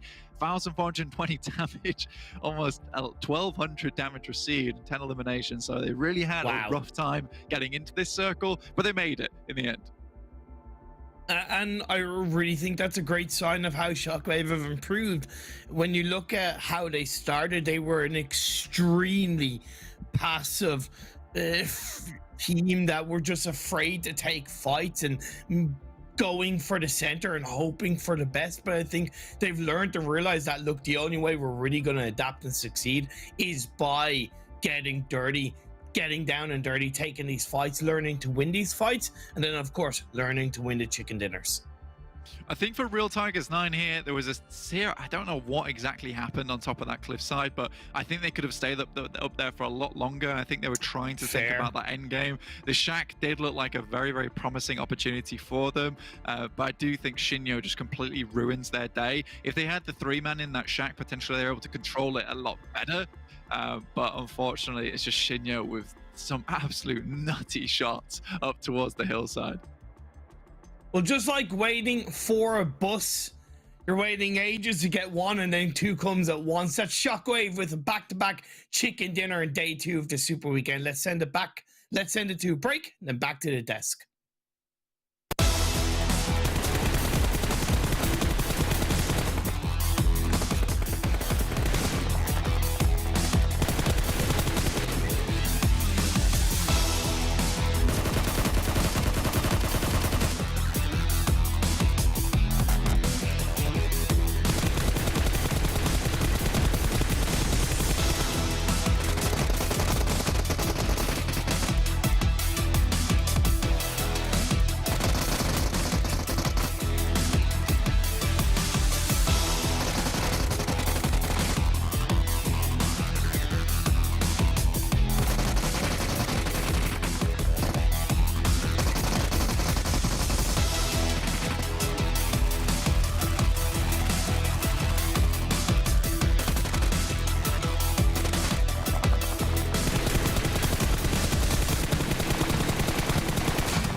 Welcome back, everyone, to PMPL Western Europe Spring 2022 season, as we have Shockwave taking back-to-back chicken dinners, and that's 2,000 extra bucks in their pocket as well. And this is a team that's, again, improving over time. It's a team that might be a formidable force going into the finals, because all you need to do is break top 8, and you'll be in the EU regionals. I'm Jason Kampen. That's Maxman. That's Kalaris. Gentlemen, another great game coming out of Shockwave here, something they should be extremely happy about. What's your thoughts, Max? I mean, it's the French hype train is happening, Jason. We've got a game lord already on top. We needed another French team getting up there. I thought it didn't quite qualify at the end here, but I'm happy. I'm feeling very pleasantly surprised with Shockwave able to get himself the back-to-back. Nightmare was not there with the buggy, so a little bit of a more friendly finish, I would say. Yeah, okay. Well, let's take a look at the standings really quickly just to see the points that teams did get from this last match. And Shockwave, I think what's important for me is not only do they get back-to-back, but it also means they are getting back-to-back with good eliminations. I think for me, that's the really important part. $2,000 in the bag in how long? About an hour? Really? Good day, right? Yeah. Great stuff. I love it. I love it. Almost as much as I get paid for that hour, as you're saying, Max. But yeah, 25 points in total. Brilliant stuff by them. And again, controlling some decent high grounds. You know, all the other players, they're passing through that fog gate. The Latin music descends upon them. Terminus. You know, it just comes out of nowhere, starts, you know, laying it in. The eliminations flying everywhere. Every other team scattering. What's going on? And yeah, they win. Yeah, I have the impression other teams in this position would have potentially got overwhelmed in a way because they were holding a 2-2 split for the longest time down south. Like they were in that position since what, phase 1, phase 2? I believe they're even phase 1. Yeah, they actually drop in their overall facility, so didn't really have to go too far off the back of their circle shift. And they just kept teams away, and teams would not be willing to really crash it because it's not an easy position to really push on. And they just, after all the teams go in front of them, they start using that high ground to their advantage, eliminating teams, get a few knocks here and there, creating more space, and then they push in, they get the man advantage, and as you said, Terminus gets the off angle, gets the elimination to secure the win. So amazing from Shockwave, and the back-to-back, good way to start off the day. You know, my favorite thing about all that, Jason, is that I come out with the most ridiculous stuff, and Max is just like, yeah, and this. He just keeps going. He's just so used to how ridiculous I am as a human being. I like that, Max. Thank you. You're welcome. It's fine. You know what? I think it's just we naturally want to agree with you. I think it's just a natural born leader, Kalaris. That's right. Yes. Just, you know, I'm the hype man as well, behind people. Not only the leader, but I'm bigging people up, presenting that positivity. And I think, you know, Shockwave's been listening to me in that same vein. Jason, thank you. Thank you. Hey, no problem. You know, it's I'm always nice, unless you're Max. Me. Yeah, I was about that. Looking down the rest of the list here, game loader 1 point, Team Doom 1 point. Again, I mean, the points we're seeing here, I mean, the fact that Team Doom got 1 point and obviously didn't do well in the first match, I mean, they're for sure out of the running, no chance to break top 16. So our focus really is on our current 16 teams and how they're going to do in the finals. And obviously, I think it's important to have a good final super weekend to really build up momentum for you as a team and the morale as a team going into the finals, because we've been playing 3 weeks. We've been doing this long marathon of an event. We're into the sprint part next week with finals. It's 3 days. If you have one bad day, you could see yourself not breaking top 8 and not getting to the EU regionals. So I think this is a really good time for teams to come together, really focus on obviously playing well, try to get in a good mood, but also try to eliminate like any of these bad games going forward, eliminate any of these mistakes, because those mistakes could cost you. Yeah, I mean, this is, as you said, right, this is a very long tournament, and I feel like some teams can get a little bit tired as you go further into it. It's like me, at one point I said, I'm going to run for 30 minutes, I go outside, I run for like 2 minutes, I'm dead, and I go back and I just watch anime. That's what I do, and I think that's what probably teams go with into this one. But as one can remain consistent, that's what you're hoping to see, and if you want to take a little bit of a chill third week, that's fine. I literally did that like 6 months ago. I tried to run it, didn't work out. No, don't worry, Max. I'm in your camp. Meanwhile, Jason's like, look at me with my really long legs. I can go for a whole 15 minutes. And we're like, 15? Wow. 15 minutes? I mean, I've run like a couple half marathons, man. That's like 2 hours. I can run for 2 hours with my really long legs. Wow. There we go. That's much better. Thank you so much. Let's take a look at Shockwave's player stats, though, in this last match. We looked at the first to see who, again, is stepping up for the team. 2 hours, though, I will say, was very difficult. It's not going to be Nightmare leading the charge this time. It's going to be Terminus. That's right. He's 6 eliminations coming on in as well. I think they you know, there were moments where they had to make some pretty decent moves in terms of the circles slowly moving north away from them, and they were able to do it pretty effectively, chasing down some positions against teams like Real Tigers 9, for example, who eventually kind of dominated the north of that road position and then eventually had to move down to a shed. So Yeah, I think very well done by them. Yeah, I'm actually genuinely surprised that Shockwave could actually contest onto Real Tigers 9. Like, terminals, how did he gain that position in the first place, and how was that allowed? There's a lot of questions. It's too many questions, actually. You can't even answer here almost. But the fact that they did have that off angle was great for Shockwave. Then they just go around onto Shinyo. I do believe Shinyo could have maybe denied their elimination. He only had, like, what, that ramp to hide behind. I just think, like, yeah, it's a 1v2.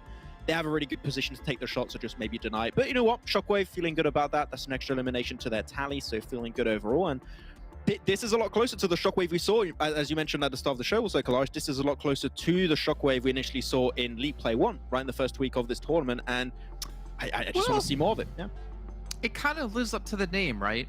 They have a big explosion in the first week of play, and it takes some time for the actual shock of the explosion to get to you, and maybe that's why it's hitting there in week 3 Super Weekend. I mean, Shockwave's still very fast, Jason. Well, no, but it's not as fast as light, so you always see the explosion first, and then you feel it. You're not wrong. I'll give you that. So we saw a glimpse of their power in the first week, and now we're being hit with the full force of the Shockwave. Yeah, and what's going to be the aftermath, I wonder? What happens then, you know? It's the I anime guess we'll after find out in the finals. Yeah, okay. So.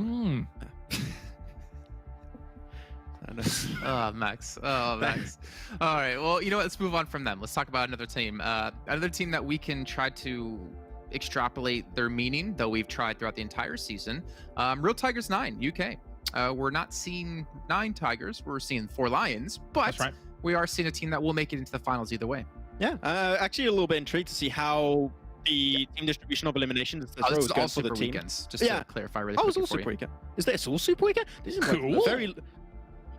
Yeah, I was about to say. It's Super Weekend. Yeah, that was going to be very low if this was all Super Weekends. We see all Real Tigers 9 get quite a bit of elimination, so I will be surprised. But they had a really good day yesterday. They got themselves a first place with 8 elimination, a second place was 3 elimination, and a third place. So they are getting to that late game pretty consistently, which is great to see. Even this last game, able to get himself a top 3 finish, which is amazing. But the elimination distribution is still over to Michio and also to Nazgod, which I'm not too surprised. But Mango taking a little bit more of a backseat, it seems. So Mango's been always the one stepping up. It's good to see more in particular of Michian and Nazgod and being there to step up for the team if Mango's not there at the very end. I'm going to throw another spanner into the works because, you know, that's what I do here at the desk. Real Tigers 9, aka Legit Lions 4. There's 5 of them. So I guess we're going for Fighting Panthers 5 for Michiu, Nazgod, Hardman, Mango, and Septives. Panthers? Well, no. Think about it. Oh, I'm just on point today, right? Well, go on. Real Tigers 9. Yeah. There's 4 lions on the logo. There's 5 players. 5 plus 4 is 9. Whoa. All right, I'm done. Yeah, that's it. Well done. Maybe that's the team. It's them and 4 lions. I'm glad you came up with that, not Max. Come from. Max wouldn't have been able to add up 5 and 4, so I'm glad you were able to do this, Jason. What have I done? No maths. That's what you've done. No maths. Okay. Oh, yeah. I mean, you got me there. Yeah, true. I did get my best mark, which is a -2 out of 20. I'm still proud of that. I flexed. Wait, what? Yeah, it's actually true. I got That's not -2. true. There's no way. It is. It is. He messed up his name or something like that, right? No. I got the sentence wrong, and like you lose points on that. My teacher was a very nice lady, but didn't like me too much. So it's how it was. Yeah. I just don't know what to say, Max. I feel like life has been hard enough on you as it is. I don't need to be mean to you at all anymore. It's just facts. I don't know what to tell you, man. It happened. This is the best all right, segment let's ever. see the schedule real quick here. We do have our 3rd match coming up in just a few moments. It's going to be back on Erangel. And then we're going to be on to Sanhok and Erangel once again today. This is our 2nd day of our final Super Weekend. We still have 1 day left to go tomorrow. Then we have a nice little break until Friday of next week when we'll kick off our finals, where I believe, you know what, actually, I'm going to check right now. I'm going to do you guys a service. Ooh. Let me go look at my information. We will be having 6 matches a day when we get to the finals, and we'll be having double Sanhok, double Miramar, and double Erangel. So we're going to be having equal 33% of our map coverage will be on each of the map. This was very difficult to say. Yeah, we're not finished on Sanhok, but we are going to be heading to our commentators now to get into our 3rd match. We'll talk about the finals later on. Don't worry. I wasn't worried. I was prepared for this next Erangel. Imperium, how you feeling about coming into match number 3? Are you ready? Raring to go? Looking for more of those chicken dinners? Looking for more money for these teams? Not gonna lie, I want to see a third chicken dinner from Shockwave. We get to see a team in this PMPL, and it's very rare across any big tournament to see a team get 3 wins in a row. So I think it would certainly put Shockwave on a much bigger map. It would put way more eyes on them. That could be to their detriment come the finals, of course, but a back-to-back-to-back would help their confidence massively. So my eyes are on them. All right. Well, we'll have to see if they're able to pick up that third chicken dinner in a row. It would be good. Would be good, but we'll have to wait and see. It is a tall order, especially coming into a lobby with Game Lord, with all of these other teams, with Big fragging out in those games. Before we know there's potential there, Shockwave in general. I mean, the big thing for me, in my mind, when I think about Shockwave, is their old Zaki drop, right? They used to just drop, like, they were dropping on Zaki for, like, a whole week and a half. And now they come back, they've sort of reined it back in. They've given, oh, beg your pardon, they've given themselves a lot more leg room on that southwest side. And that's true, and sometimes it's okay to have a certain drop that is complementary to your playstyle in that moment, and that's why I highlighted when I was commentating with Blank in the last game that they've evolved, they've adapted, and with that has come an improvement on a bit of a main drop spot, with the plane path going from the very kind of south to the southeast. They're going to drop around Ferry Pier in a split once again, because there's no way in hell it's worth getting up to Zargi from that length or that distance away. So it's great for PENTA as they go up towards military base. And will we see a couple of teams clash around the Yasnaya area? Well, sorry, not around the Yasnaya area, around the shelter area, because Game Lord like to go to Yasnaya. You have Real Tigers and Mansion Prison. You have XTEAM that are probably gonna go to Milta. Now they'll get to Milta fine, but they could maybe sniff an opportunity to pick up one of the Real Tigers 9 players.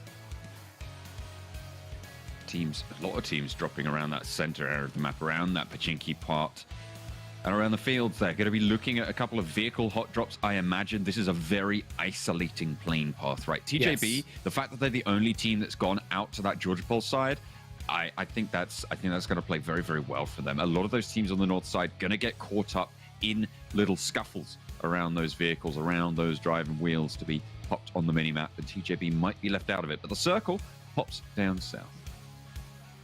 To very tricky phase 1. When it popped up, my kind of eyes went wide, because I was like, oh, wow.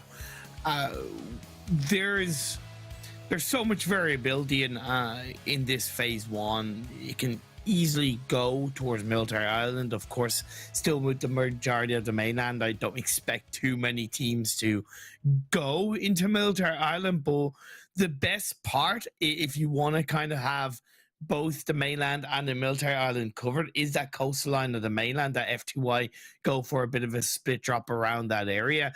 It seems like Game Lord didn't go for that kind of shelter road to grab vehicles. They went for that coastline area to grab a couple of vehicles in a 2-2 split, and that will unsettle FTY. That's going to take away the vehicles that FTY are going to be able to grab to get themselves up together as a full squad to make their rotations a little bit easier. So now it is going to be harder for FTY to play into these phase 2, phase 3 circles. Of course, if you want to get involved, get into the PMPL, you have to start somewhere, and the best place to start is the 2022 PMCO Spring for this season. You can, of course, sign up for that. The registrations opened yesterday on the 8th of April. They will be going until the 13th, so not too much longer. Make sure you check out the PUBG Mobile Club open for spring season, and you can find the link on the live chat pinned message, and join PMCO with your squad at esports.pubgmobile.com/PMCO. $600,000 prize pool, get kickstarted into competitive, and hopefully have the honor down the line of being commentated by the likes of myself, John, Blank, and many of other fantastic commentators across the world, because we love to see the growth of teams come along. They all have to start somewhere, and being able to then start their story in PMCO and tell it coming into PMPL 2023 is always something special. Absolutely. Hope to see the Giants playing central on that Pachinki. Less conflict over vehicles than I might have expected. Clear Vision's the only team to lose a player so far over by that school area. Yeah, I'm happy that we didn't see too many teams scramble around. I'd like to see Clear Vision have a bit of a secondary drop spot. You technically don't need to see it in school or apartments, but when you have such a extreme playing path, either a secondary drop spot or just an alternative way to get vehicles in a more easier way.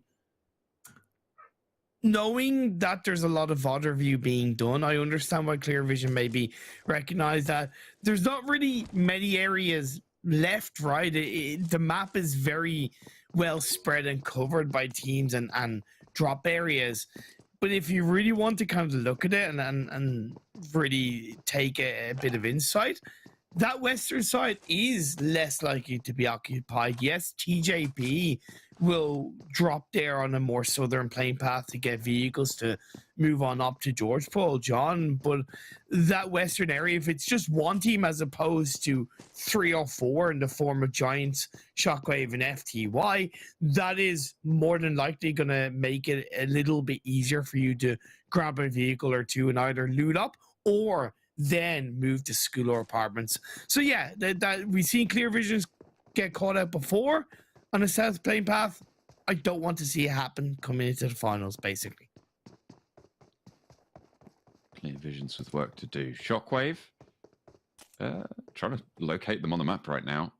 Ah, they are, yeah, they're just south of Pachinki. Moving in towards FTY, towards that farm position on the south of Pachinki Hills. For Romanian Boys around Quarry, close to Super Young roster. I'll be interested where this next circle goes. I think that's really going to decide whether or not we can have that military island finish, right?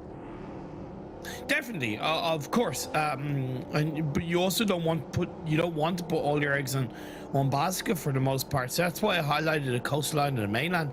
And we are seeing a product of FTY losing a couple of vehicles at the start because Shockwave have been able to move into that warehouse, the barn area compound on the coastline much quicker than FTY. FTY have been able to get a couple of vehicles, but they've had to move on foot to join up together. They've had to move on foot to loot and get set up coming into the tail end of phase 1, and having Shockwave in front of them now, locking down a clearly stronger part of phase 1 could hurt FTY.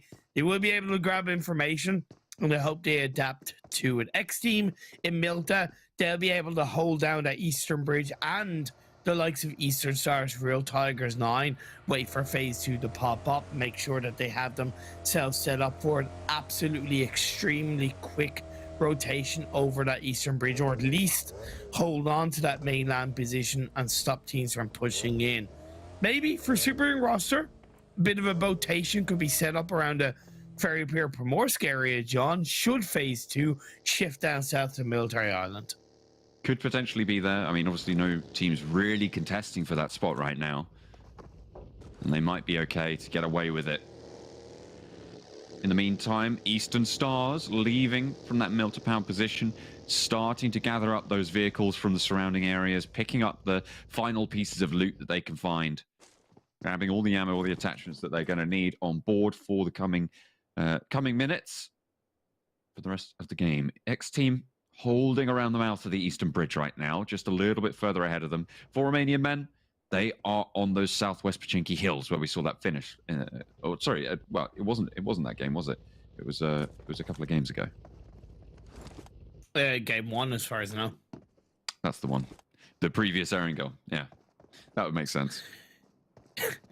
Clear Vision, not Clear Vision, should I say Real Tigers 9, my apologies, went for a really early rotation, pretty deep in the center circle around Potato Hill.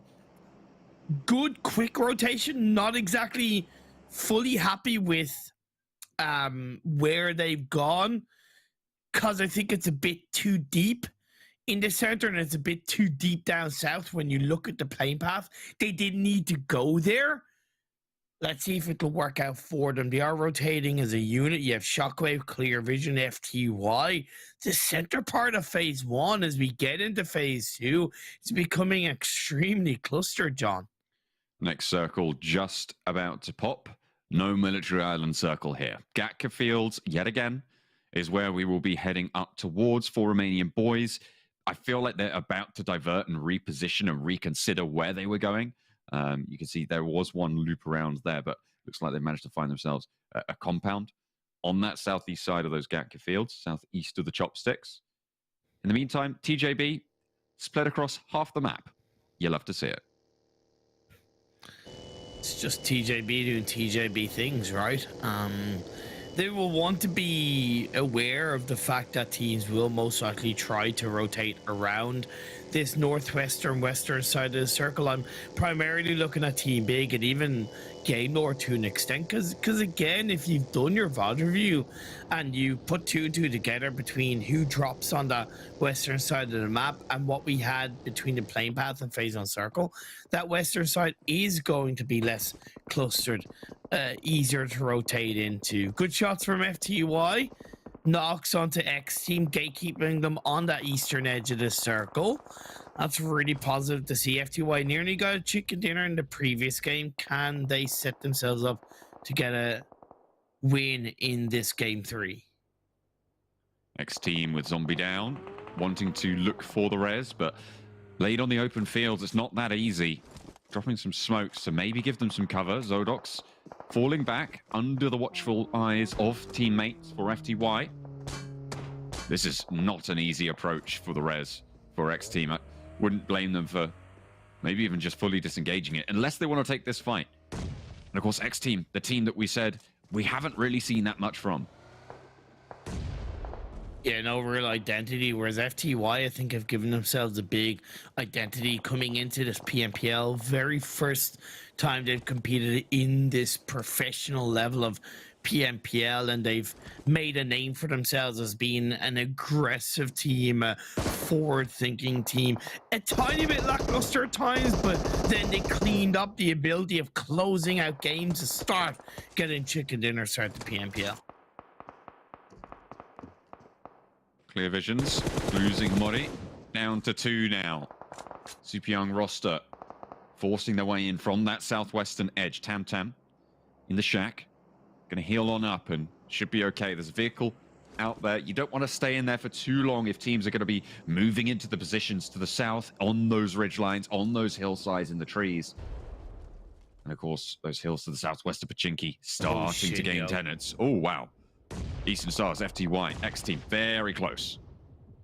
Shinyo gets a knock on the door, and Bimi's gonna get taken down as well. Shinyo, I think, went a little bit too deep into this engagement. Maybe could have been aware of Eastern Stars coming in a little bit further back. Eastern Stars don't know that it's FTY. They might know now. All they know is that there's a couple of players in this compound. Shinyo and Zodox scuffling around in their building where they have found sanctuary, right on the eastern end. The next circle, again, soon to pop. I feel like it's time for the Eastern Stars to really step up. The circle shift out to the east, clearing out this area, and then getting a good spot on this eastern side. Invaluable if they can find the tempo. You're dead right, and then South Pachinki Hill would be an absolutely fantastic place to lock down. They're quick to it. If anything, disengaging away a little bit in towards the blue of the eastern side of this circle shift would be just as beneficial as looking to take this fight. Understand why they want to close it out. They're now into the building as a 3-person team. Beg for mercy, pre-cooking a nade, but Octavian swings it up through the other window on the outskirts and is gonna get the knock. They heard those pins getting pulled. They took the player out from the top. Mathis takes a little bit too much damage there from the nade, but either way, Beg for Mercy goes down. 1 player left for XTEAM now. Kapahala was repositioning this whole time, and now is going to have to challenge. Does he know there's a player outside? I don't think he does. I don't think he does. Again, they're not really sure of how many teams or how many players are around this area. They were coming in a little bit late. He'll see the smokes. Now he'll know there's a player at the shack. can pop a nade in there. Reposition to the outside for the X-Team player. Oh, does spot the head and shoulders over the ridgeline. Kapahala hits the deck. Now the call is in or out of the shack. Sends another nade. And that's right on the money. Oh my god! Oh, that was wonderful by Kappa. You look and you go, yeah, okay, that is generally an easy nade, but to be that accurate on that nade was just so good to see. And still feel like they should be disengaging away because it's been a confirmed squad up again. They might not know that FTY are in those buildings, but in my opinion, it's not really worth it, right? You're wasting valuable time.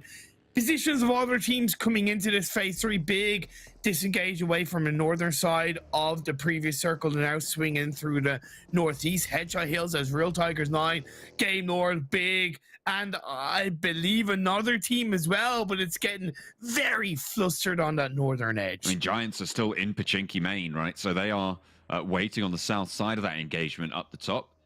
Really, really heavy hits coming through. Punches back and forth. Game Lord, big. Real Tigers 9, all suffering here. One player down for Game Lord. At the moment, big, still 4 players alive. They are doing probably the better of the squads, but Takashi, he's got the angle. Nihi goes down. Beast looks for the res. Has some cover, but the damage is still ticking away. The smoke has bloomed, and Victor takes up the mantle. That spray's good, and Beast is going to fall as well. Big, really struggling to get these players out of dodge. The reposition has to come through. Real Tigers 9 were able to an extent swing through all of this action on the north, but they played in through the northeast, and Doom was able to pick up elimination, I believe, onto Nazgod. The next circle shifts, and oh my god, that ping pong down south.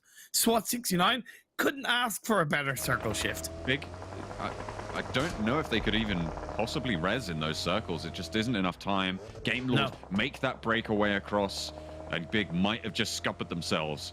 Everybody gonna have to break down south as fast as possible. But SWAT 69, as you said, gonna be in such a strong spot. Eastern Stars as well on the eastern side. Disengage. Yes. They got in. Shockwave, if they're able to grab a bit of information, they can swing onto that compound. That's the two barn areas. That is much easier inside the circle. Before Romanian Men, no, they're going for a coastal line position. Super and Rasta, Penta on the coastal line of this mainland. Outside of the western bridge, Manu gets knocked, but Super and Rasta also has a player down, so there's no means of controlling play for Super and Rasta for the time being. Trying to pop some damage over towards Penta. And still a way to go. That nade around the side could be good if it's cooked well. Dali needs another go, and Holes now. Sorry, Dwas has a crack at it. Looks for the good cook. Over the top, they find a huge nade around the edge. Dwas nails it. Super Young Roster cowering before his might now. All 3 of them behind the rock are down. I don't even think you go for this res. Penta can look for these, but TJB, in the meantime, going to set up that blockade. Oh, Moosey! Oh, Moosey! Perfectly played on the back line. I know, got a little bit shocked at that because I forgot where he was, but that's great by Moosey to support Penta from the back line, just to make extra security around that area. Zero seed last player from the Super Rosters is going to full send it into the roster. TJB now focus on 4 Romanian Boys, all the while Shockwave did what I hope they would do, and they get information and sent it into the Barnera compound much deeper in the northern side of the circle. Super Young Roster send their lone remaining player Zero into the drink, into the water in the bay, and might be wise to have done so. See how far they can get further in. I think for Romania, no. Yeah, there we go. Okay, no further shall they go. 2 eliminations and out for Super Young Roster. Big. Make it to the coastline on the south side as well. Giants, you said they hung around Pachinki up until the previous phase, which I wholeheartedly, honestly disagree with.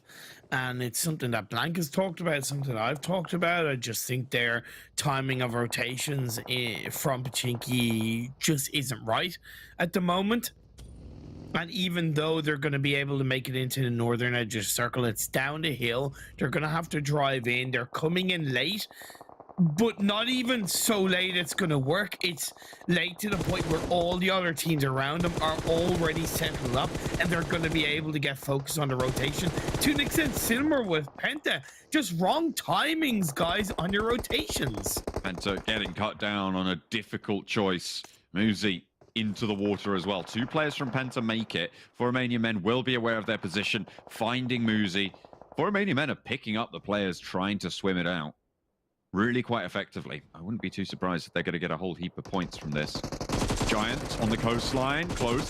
The Swat 69, one of the 2 remaining players, but it looks like it's only going to need 1 to get the job done. Giants taken down by a solo from 69. Because they were too late disengaging away from Pachinki. I'm sorry, I'm putting it down to that wholeheartedly, Giants. Eastern Stars are going to have to try and deal with Team Doom. They've come in from the northeastern side of the map. They're still up as a full squad. Eastern Stars have a big spread, 2-1-1, but they are not inside the circle. Shockwave, the team that I'm looking out for, maybe a back-to-back-to-back chicken dinner. They have the only hard cover inside this phase 5 circle. I mean, other than those coastline little divots, right? It's really, really sparse. Especially with all the teams looking every which way, it's going to be difficult. Clear Vision's taken down in the meantime. Rolling in for the Eastern Stars. They want to take on the stronghold from Phonics, from SWAT 69. And they might have just chosen the perfect time to have done it. Do they know the players drop down? Phonics down the bottom of the cliffs, and Kapahala nails it. Absolutely fantastic from Kapahala, and overall good from Eastern Stars, being aware that there was 1, no point, and 2, less of an access to take that fight against Team Doom, whereas they see that the southern edge is viable. They were able to scout it through because of the split, and they make that call to push in as a unit to get rid of at least one of the SWAT 69 players. And now only 1 remains. They will know that he's there. After the nades get lobbed out, Athis trying to bait those shots, trying to bait it for the teammates. This might be the wisest choice they could make. Get down this coastline. Lin, I don't think is looking right about now, but SWAT 69 on the edge of those cliffs can survive. Big Swave is just swimming in the water. There's a tiny little corner on that southern side of the circle that is all water, just outside of TJB and 4 Romanian Men fight. 4 Romanian Boys also getting into the mix, but it's going to be Sarah getting a knock onto his Romanian brethren. Poco and Kime, both players still alive, but low HP for Kime. Needs to pop the heal, looking for that shot, but it's just made so difficult from their position. Luckily, they have a little spot in the next zone. As Lin, the last standing for TJB, can't get the res onto the teammates. For Romanian Men, pretty grouped up. A good nade could be all it takes, but Lin now 1 versus 4 can't handle the heat. Great effort by Lin. What I loved in that movement was he naded, moved, because he was hoping with the 4 Romanian Men players huddled up together that a golden nade to get maybe a double knock would have been a bit of a stronger entry point. Maybe with the 2 back-to-back, it could have been a squad up. Unfortunately, didn't come through, and down goes TJB. The circle shifts up the northwest. 4 Romanian Boys do have the circle, but they also have now every other team focusing on them, while Team Doom are going to crash on Shockwave. Ooh, Zero already taking a hefty chunk from that nade. Nightmare moving forwards. He doesn't need a buggy to be deadly. Terminus gets behind cover. Position's known. Nade in through the window. This guy is doing work right now. Nightmare burns Zero down just a little bit and keeps things going. A nade perfectly timed through the door, but Frosty just evades it. Seiko's upstairs in the meantime, and a nade through the back window for Terminus. They are just bombarding Team Doom right now. As they want that some player from Shockwave, Seiko, that's up on the roof of that building, or the high ground of the building, is doing absolutely nothing for the team, because the window either side doesn't really give him any kind of angle of pressure, doesn't really help the team, and now he's left as a solo because of that. One of the poorest mistakes I've seen Shockwave make as a team. Their Team Doom take those 4 eliminations, all 4 alive. Eastern Stars on the southern coast, the only other team with all 4 still standing. Big, with their last swimmer, is still going as well. Seiko tries to challenge against Team Doom. Need to try and take him down. An unfortunate bounce there. Doesn't see the nade towards the back of the building. Team Doom do a good job as well of sending Mert into the edge of the circle as the last Shockwave player goes down. They do get that foothold, as you say, can move themselves forwards with it. 4 teams remain. Unfortunately for Team Doom, if they wanted to close the gap, they've got another thing coming. 4 Romanian Boys are still alive. Look, they're at the point where they know that their journey is to an extent over in terms of making it to the finals. So now it's just doing as much as they can to get a couple of grand in their back pocket, feel a bit more confident, and to an extent justify their position in this third super weekend, right? Justify their qualification by getting a couple of chicken dinners. Second player from Eastern Stars takes a knee. Octavian and Kapahala there. Swave down the hill, down the slope. I think there's a way you can get up there, isn't there? Is there? I believe so, yes. Is it possible? Athis getting flushed out, and Octavian still down there. Oh, Kapahala. He should have heard this drop. He knows there's a player. Oh, Swave taken out in the back. Great awareness by Eastern Stars. A lot of teams will get tunnel vision in that area and maybe just not listen to the footsteps. But now we're down to 2 teams, and Doom have a 4-man spread. If only they could have done it a little bit sooner. If only they could have stood this tall in yesterday's games. Maybe they would have had a chance. Octavian goes down. Just Kapahala now. Standing against Team Doom. They should know where he is. They'll know these rocks. 1 player from Team Doom is down. And Kapahala looks to flush. Don't go for the revive. What are you doing, Zero? Okay, he's going to take shots in return. Kapahala has to be careful. The vehicle goes down. Kapahala is taken out. And with it, Team Doom claim $1,000, a chicken dinner, but it is too little and too late. It's good to see them up there finally, but what more can they do? That gap is insurmountable for them. Especially when you pointed out that 4 Romanian Boys did stay up, I believe, until 3rd or maybe 4th, if I'm not mistaken, with a good few elimination points. Yeah, that's not even 100% point gain over 4 Romanian Boys in that regard. Great to see Team Doom pick up a chicken dinner. I know Kalaris will be happy with it, and I am genuinely happy because I'm a supporter of an underdog, and I know the chances are there, but it's great to see them still not only respect themselves, but respect the competition by trying as hard as they can in these games to get chicken dinners, to put up results, to just send a bit of a future message to the PMPL lobby coming into the fall split even. I mean, I don't think there was question. They have got these skills, right? They have got these talents. We saw that in league play, right? We saw that. We haven't seen it in this super weekend so far. Maybe this is that little glimmer of hope. But if 4 Romanian Boys are going to keep up like that, even then, it's just not going to matter. Kapahala dominating this round report at the moment. 5 eliminations on the game. It feels like it was fairly evenly spread. And there was a lot of chaos in this game with that coastal shift. Yes, definitely the circles benefited Eastern Stars, but I do look at this as one of the strongest performances from Eastern Stars, and honestly, it's been too long since we've seen the Warlord Kapahala up in the stat sheet.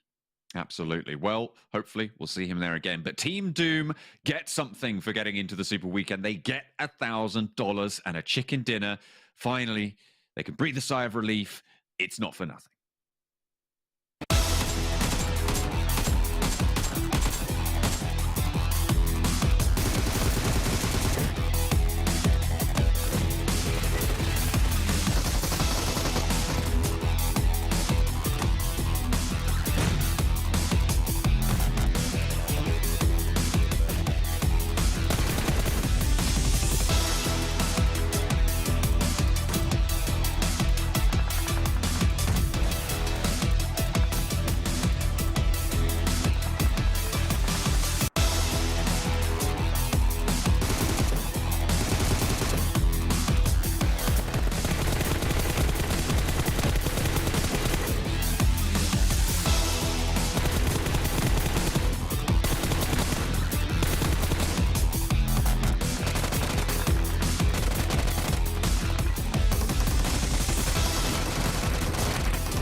another victory come through here.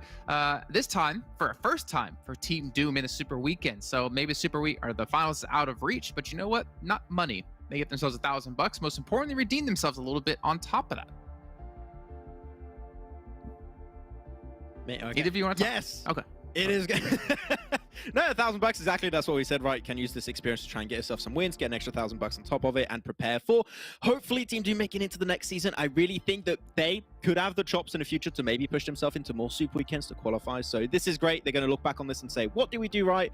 And especially in this game in particular, they had control to one of the positions you mentioned, Kalaris, also during that game, which is right up north of where Eastern Stars were playing, which is a really good ridge. And they just moved into Shockwave from that position. There's no backstab that's going to happen. So pretty easy close off after from them. Most importantly as well, aside from them getting the $1,000 on the board for this victory, they denied the three-peat from Shockwave. If Shockwave was able to greet that push on from Team Doom there on that eastern side, then obviously they would have had the winning position. It would have been amazing. But it's nice to see Team Doom, of course, getting themselves the win.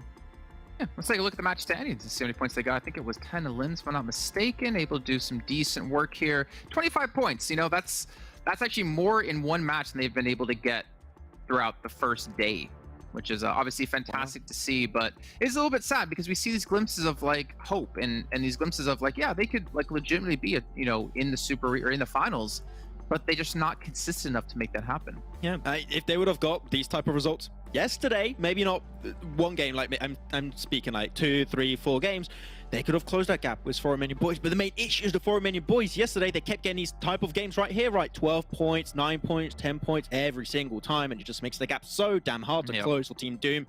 So yeah, I mean, as I said also by the casters, right, this is Team Doom showing what they can do. They can have some really good pop-off games, but they still need a little bit more experience on this in this type of lobby before they can actually come contest with the big dogs. So hopefully next season, but right now we are seeing some new teams at the top a little bit more consistently. For Romanian Boys, we've seen more Shockwave. PENTA was a little bit silent at the start of the day, but they got themselves a few good games. So overall, we are seeing in the Super Weekend, I have the impression, teams that were in the middling part of the rankings actually get some decent step-ups. So you never know who could be able to qualify in those 8 positions in the league finals. I think that's what kind of scares me and should scare a lot of the teams who are maybe towards the top. Like the fact, again, Shockwave has 2 chicken dinners so far on the day. I mean, if they pull something like that off in the finals, they could be one of the teams in top 8. Like they could knock someone out that was previously there. They could be like Unicorns of Love Gone, could be Eastern Stars, could be Big, could be Game Lord maybe. Probably not Game Lord, but it is still a very scary thing though. For all these teams realizing it's just 18 matches. It's basically a little bit more than a Super Weekend. I will say, talking bigger picture here for a moment, it does make me think from looking at this Super Weekend that, I mean, you're not seeing, huge games coming out from Big, Game Lord, these guys, whatever. They're kind of in the middle of the pack overalls, right, at the moment. It makes me think that some of these teams at the very, very top that are kind of challenging for those championship positions are using this as pseudo scrims to kind of figure out exactly what is going on elsewhere in the lobby, exactly who's rotating along these paths, how these teams are fighting them given kind of certain scenarios, right? Because that, in theory, would be very valuable going into a final where, I mean, we've got basically 15 of the 16 teams here that are going to be playing in that final, right? Yeah, I think that's a good point. And I mean, that is one opportunity they could use this for. I mean, I still want to say, I don't know, like, chicken dinner's $1,000, right? You get 10 chicken dinners across the Super Weekends. You get yourself the same amount of money you get in the finals, right? Yeah. And as long as you're top 8 in the finals, you move on to the next round. You move on to the EU regionals. But I mean, obviously, I think there's different ways to look at it. But I think you're definitely right. Like the teams you normally expect, like Game Lord, going into Super Weekend, they didn't really have any pressure. They were looking for only chicken dinners, and they're just not really performing as well. Yeah, that's exactly what Akashi said. They're like, we just want to get those wins. We just want to get that 1,000 every single time. We want to also use that as also Kalaris said, right, to train potentially a few things here and there to see if that's going to be sticking potentially. I think they did try a few different rotations in these past few games throughout yesterday and today in particular. They're just trying things out before heading into the league finals. So far, even if they're not really performing on that level, I'm not really too scared. Like, it's Game Lord. When they have to perform, chances are they're going to perform. But again, best place to do it, right? Like, it again, if you're doing it in scrims, there's really not that much on the line for the other team. So maybe they can throw some things in. Maybe they can sandbag to a certain degree. Here, there really is things on the line for a lot of these teams, which is $1,000, which is a lot. That is the best place, in theory, if you don't have anything to lose at that moment, apart from the $1,000, the best place to try and actually kind of eke out some little things and tweak things for the final. Let's look at Team Doom, though, really quickly here. Give them a little bit of starlight since they did take home the victory, and take a look at their player stats in this last match. I mean, we don't really get to talk about Doom often. This is their first Super Weekend. They didn't really perform in league play until this last Super Weekend. So it'd be good to actually get to know the boys a little bit better. When we talked about Koa before, we talked about how he wasn't playing yesterday, and we didn't necessarily know why. But we can see he should have been playing yesterday, I guess. He should have been playing all the matches in Super Weekend because you can see he's leading his team. Yeah. I think it was also mentioned, right, Kalas and Jason, I'm not sure if we brought this up yesterday, but Mert was not really playing for the team in the past that much, and he's been like one of the newest additions, if I'm not mistaken, and he's been actually pulling in a few decent numbers. I think throughout all of this Super Weekend, he's pulled out 7 eliminations out of his 8 games, which is actually the most eliminations anyone on the team has got. Otherwise, Zero's got 5 eliminations, Kawhi, which is one of the top players usually, he's got himself 4, Frosty's got himself 3, so I don't know why you use him as a sub. Like, he's doing relatively good. I would have liked to see a little bit more of Mert a little bit earlier. Maybe that would have been enough for them to make it in the top 16, but they brought the trump card too late. It could have been schedules as well, though, right? It could have been people just weren't available. Like, especially when you're playing on weekdays, some people might have some prior commitments that they can't do, and then they show up on the Super Weekends. We've had that happen in the past, but I don't know. Yeah, I think you're definitely right. I think Mert has definitely proven he can be a strong force within the team. Maybe another like heavy lifter that they needed in the roster. Yeah, I completely agree. And alongside a guy like Koa, of course, we had him not playing some of the games, which we were like, you need this guy if you're going to be able to push on forwards. I think here for Team Doom to try and get you into that eventual final, considering they had the backup against the wall. But he comes in, he plays well here. Just a shame, again, they really couldn't turn on earlier. Well, speaking of playing well, we could take a look at Eastern Stars, able to have a decent match themselves, at least as we saw in the match recap of Kapahala. Finally, the Warlord maybe waking up a little bit, and this is the perfect time to do so. 990 damage, just shy of our patented Kalaris sound effects, but still gets 5 eliminations. Almost, but not just there, not just there. Kapahala, nice to see him being able to get this done. They had one of the, in effect, I guess, stronger positions in this circle, because again, when you're looking at this circle, you're seeing these decisions these teams have to make, and they're kind of rash decisions. If you think about like Giants, for example, the commentators were talking about kind of coming a little bit late to the circle. They're sending it all the way to try and get at the cliffs, hoping that there's not a team there. Unfortunately for them, there is a team there, so you can't really deal with that. But yeah, Eastern Stars had a nice little lockdown on their corner of the cliffs side, I suppose, Max, and were able to benefit from it. They were very close to the position of which was Doom's position. We talked about that cliff that was very strong, and we were also trying to play that prediction game of where the circle could go, because you had a lot of war team play, right? And you're trying to make a prediction as to, where's the circle going to go? Can we try and maybe preemptively move into a good position where we know the circle's going to go? Eastern Stars were maybe a little bit slow on that, but they did make up for it in really good ways, right? They went for the push onto SWAT 69, clearing out all the positions next to the cliff, and because of that, allowed themselves to push themselves into the top 3. So sure, maybe a little bit slow at the end. They still have that raw power to just power through those fights and get the eliminations right, which is what Eastern Stars are known for. But they still have those up and down tendencies, which can be a very scary prospect going into the league finals. So I want to see more of a line instead of the like up and down stuff. Woo, yeah, whatever that was. All right, well, you guys at home, remember there's a lot of prizes to win. We have the PUBG Mobile 4th anniversary event happening, but we also have the, watch and earn. If you guys watch it in the Esports Center, you can see down below between the 15th and 17th of April, which funny enough is next week. And funny enough, that's when the finals are. So maybe you should be watching for the finals, get your some sweet, sweet rewards. But also, you know what time it is, Max? Uh-oh. Time for schedule. Is he right, production? Am I right, production? I am right. I think he's wrong. I don't see the schedule come up, so I think you're wrong. Oh, okay. I like it, production. Just change it. Okay, you're right. You're right in the end. You can see here, Sanhok going to be coming up next, of course, our 4th match of the day, but keep in mind, we'll be getting 2 of those a day when we get into the finals. But this is going to be, again, as we talked about before, right? It's important to be able to play well on every map. It's kind of important to have a map you're really good on. But I feel like the teams that are really well balanced across all 3 maps are going to be the ones to really watch out for, considering you're going to have to play 2 Sanhoks, you're going to have to play 2 Miramars, you're going to have to play maps maybe that's a little bit out of your comfort zone and maybe leans towards the favor of some other teams, like thinking back to the Infinity or thinking back to Enigma Galaxy back in PMGC. Yeah, I'm trying to think. I think, some of the teams that are even going for the heal strat, I think they will still go for it now, based on the fact that, you know, maybe they're looking for points to, you know, have the effects on down the line in the year, things like that. So I think that people will just stick to their normal go-to here in Sanhok. Okay, Max, you can see we have 30 seconds left to go. It is time to go to our commentators, but I want to give you the opportunity to give me your best throw to the casters. Let's see what you got. Okay.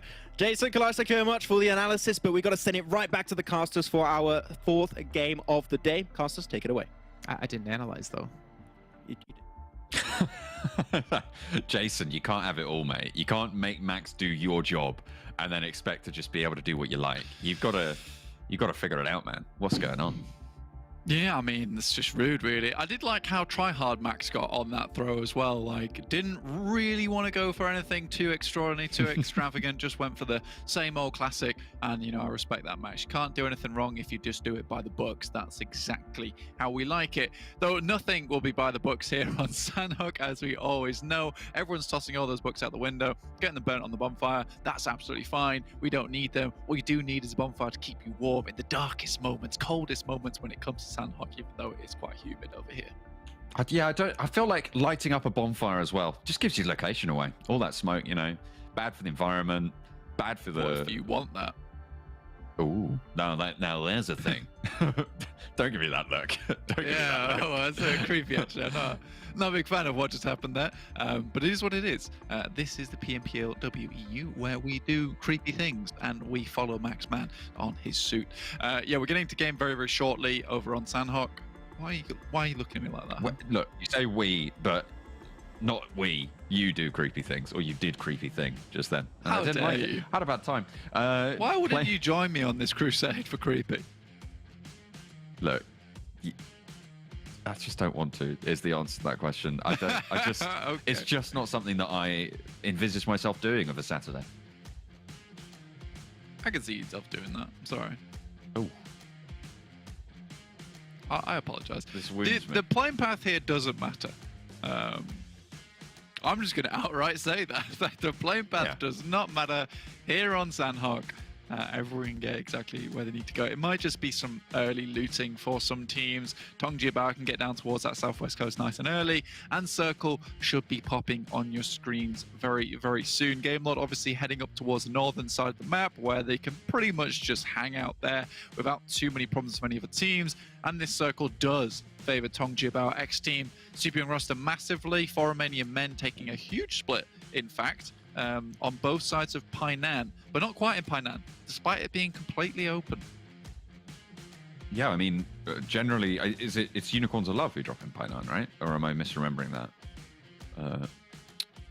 From I couldn't tell you off the top of my head, unfortunately. From the league play, I believe that it's Unicorns of Love. I know Max has been our Circle King. I don't know if he can remind me. It's like 5 threats and I'll tell you what. I'm gonna tell you all about the PMCO, the 2022 PMCO Spring registration, which is open.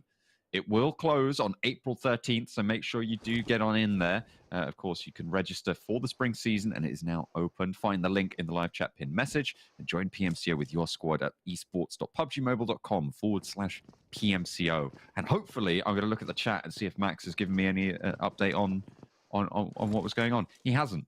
It's not very nice. No, he's quite rude, isn't he? It's a bit very annoying. rude. He's literally just put me in jail. That's all he's done. But that's absolutely fine. I'll take that. Coming into this game, though, for Romanian Boys and PENTA both dropping on top of Boot Camp. For Romanian Boys come finals, having this drop spot as their own would be huge for them, in fact, honestly. It'd be very nice to be able to take control of this area. It's very, very unlikely that you're able to control Boot Camp by yourself, though, unless you are extremely confident in your early game team fighting. We've seen it very, very rare occasions where you do have one singular team here in Boot Camp and no other team challenges. But here in this case, you do have the two teams, for Romanian Boys, PENTA going at it. Both teams would love this position. Coming off the back of some stale league plays early on in the tournament, having Boot Camp come into finals, it's good stuff. Max did finally pull his thumb out, get it done. It is Unicorns of Love who normally drop Pine Up, so for Romanian Men, we'll take that from them here. Probably not going to be available for them. It's interesting. Do you think we're going to see that in those finals, right? See what? the four-way big split around Painan from Romanian Men. Do you think that's something they practiced here to be able to do against Unicorns of Love? I don't know, honestly. Personally, I don't like it, to be quite frank with you. I don't think it's all that good, especially on Painan in particular, because the whole consensus of Painan is one team takes one side, one team takes the other. Very difficult to control either side with limited members. So if you're taking a 2-2 split on either side of the river on Painan, oh, goodness me, you're in for an absolute treat, because another team is just going to quite swiftly head central onto one of those sides of the compound and then slowly but surely pick you apart. And even worse so, if you're taking that 4-man split around Painan, yeah, you get some trash loot, you can move into Painan afterwards. I think this works out for Romanian Men specifically this game, because they get the trash loot surrounding Painan, and then they get all the Painan loot afterwards. I don't think this would work out if there was a team already situated in Painan. Unless they wanted Painans. Unless they wanted to directly take that fight, but that is that risk, right? That you're yeah, not necessarily getting spotted early, right? Yeah, and being on either side, it's not easy. And as soon as someone spots that you're doing it, they just target you and you're dead. It's not. Yeah, it's risky. I think it's a very reasonable analysis of the situation. So I like it. Thank you. Thank you. You're welcome. It's even less of a good thing to be doing here in the Super Weekend if you want to practice this doing it in the finals, purely because Unicorns of Love can watch this back on the map review.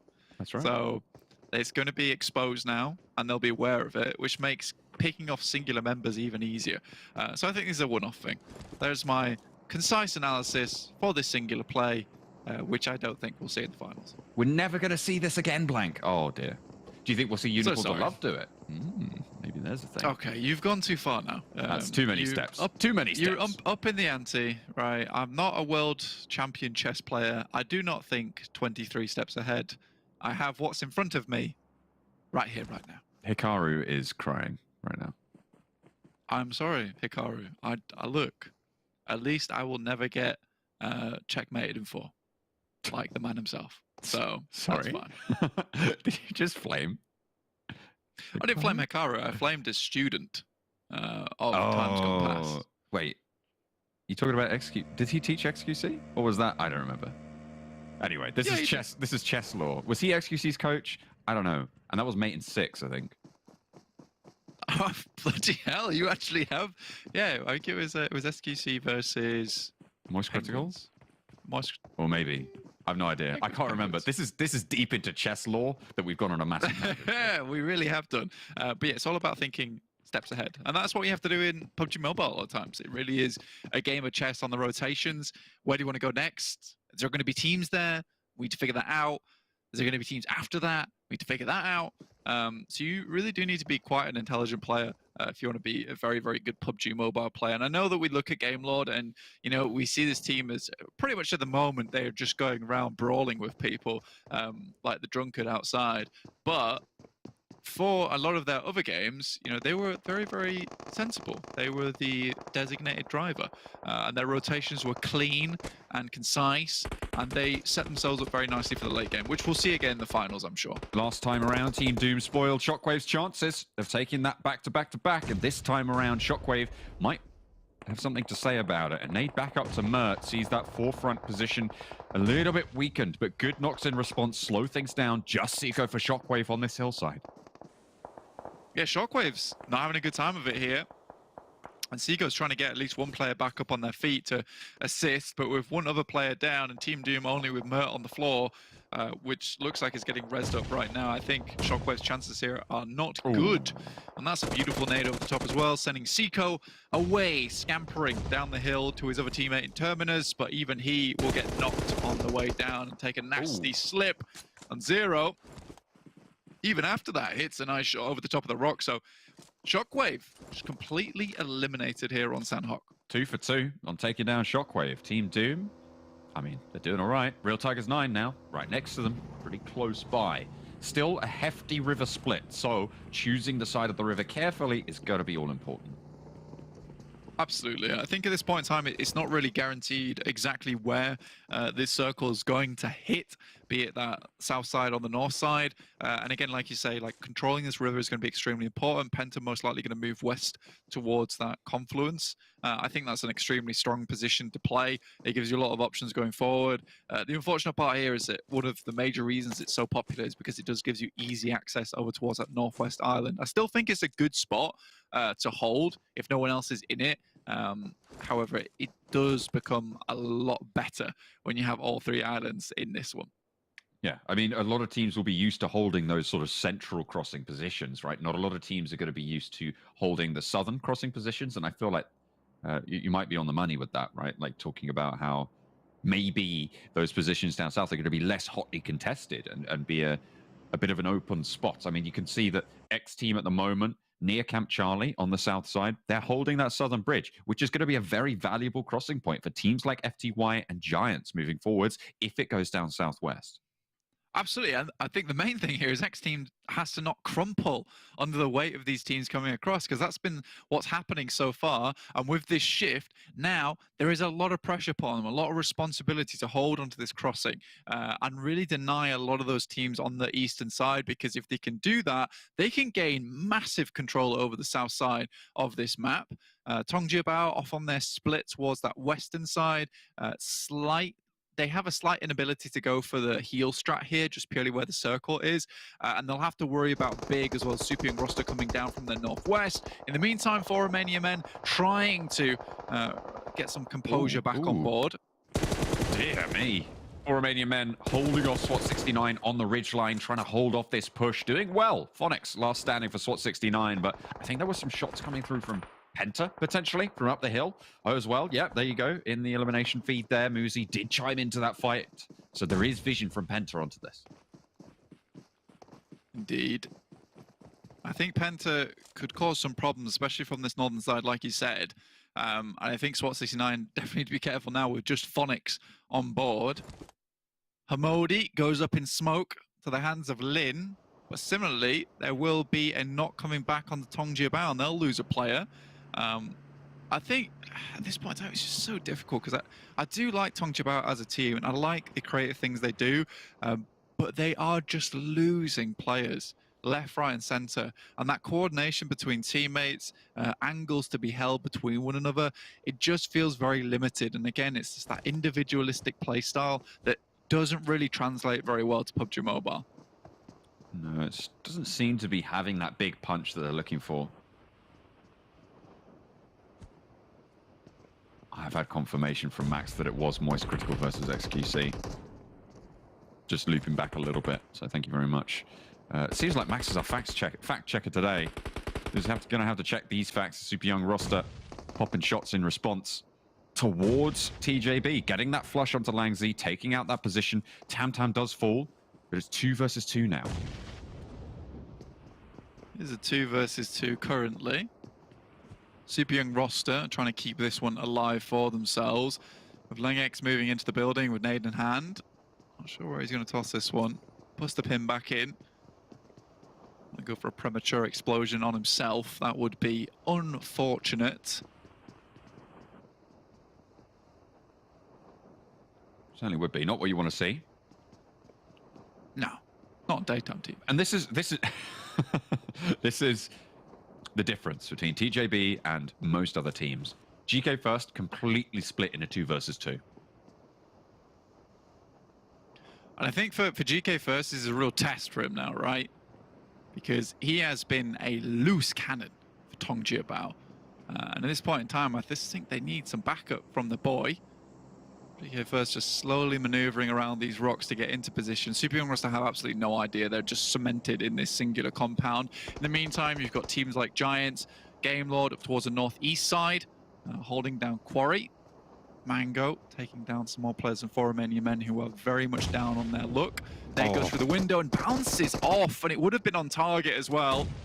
Just the wrong timing on the strafe there, and a nade popped out the back. Molotov in there is good. Nade out through the window, or trying to anyway. Don't think it managed to even get out. Now there's a player around the outside. Is he going to be aware of it? Goes for the drop shot, but can't quite find it. GK First came in for the backup. TJB, they're playing together, Blank. It's a miracle they stay alive.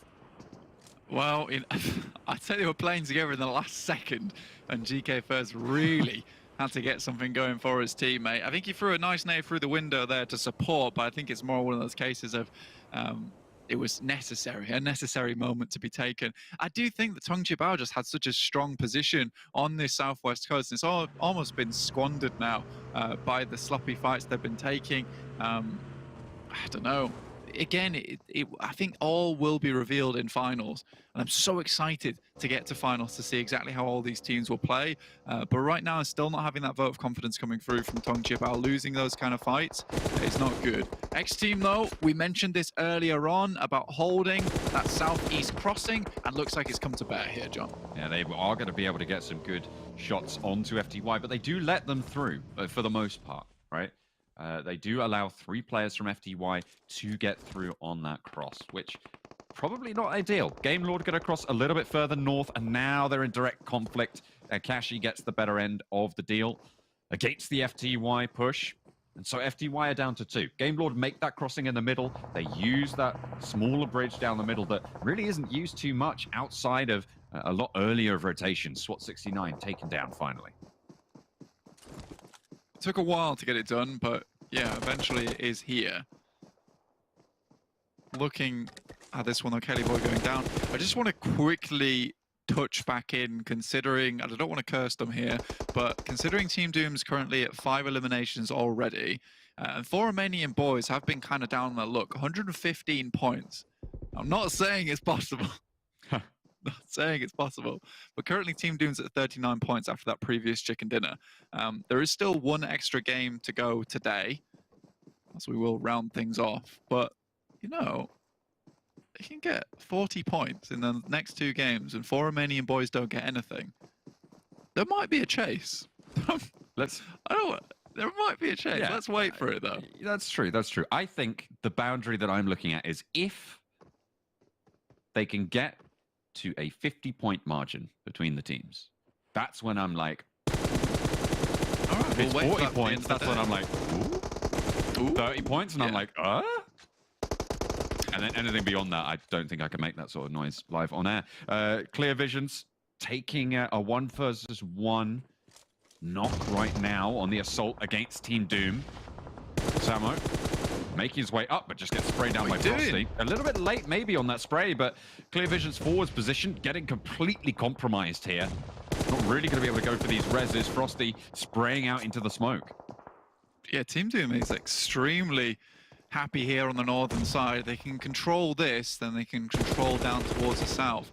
Nice shots from Zero here. Will open things up, and with Amodi still out in the blue. Zero has to react to that, though, and that is a dangerous push and a dangerous game he's playing. It's very unlikely that he won't get knocked and flushed here. Oh, somehow gets all the way back. Clear Visions don't capitalize and get that flush off. Maybe try to bait a Team Doom player out wide and behind the wall. The team goes down. Team Doom stay alive. 9 eliminations now, Blank. Yeah. Yeah, it's a massive game, and I think the most important thing to take away from this is that they still have 4 players with 9 eliminations. That gives them a really good bracket to play around with. Eastern Stars have located them, though, but they've already deployed the smokes. So the smoke screen is down. Unfortunately, with the Sogo heading all the way down to the south, there is a little bit of an awkward push ahead of them. They want to head through the eastern side and swing down. They will have to swing down past Game Lord, which is the difficulty. Keme gets bunted away by this grenade. One of those 14 trillion, however many timelines, does start like this, Blank, with 4 Romanian Boys going down early. They have one more player, Poco. Is this the Dumamu? The Dumamu effect? Dumamu, I've come to bargain. Yeah. I like it. I really like that. That was very, I greatly enjoyed that. Yeah, okay. Well, we'll see what happens. I mean, they will have to continue bargaining for the time being, because being on this northern side, starting to get enveloped by the blue, Team Doom will have to move. And instead of going for that eastern rotation, they're going to go straight down, which means they will come into contact with 4 Romanian Men and Eastern Stars. So it won't be easy for Team Doom. And realistically here, they need a high placing. Even with these eliminations, it is not good enough just yet. Not quite. Shot's not quite connecting. A little tickle on the elbow, but we'll be all right. Uh-oh. Zero meets the bumper. Zero meets the gun. Finds two. For Romanian Boys do go down, and if Team Bloom can stymie their losses here, their survival is paramount for their Dumamu timeline. It's true. I think at this point in time for them, it's just a case of heading into the circle and heel stratting this one out. I think that would be the wisest decision to go for in this situation. With Mert, I think this is an extremely good idea from Mert, which is just to hold Eastern Stars in, because if they can do that, then it kind of supports the rest of their team over on this Eastern side. So I love this. Mert is basically sacrificing himself for the greater good.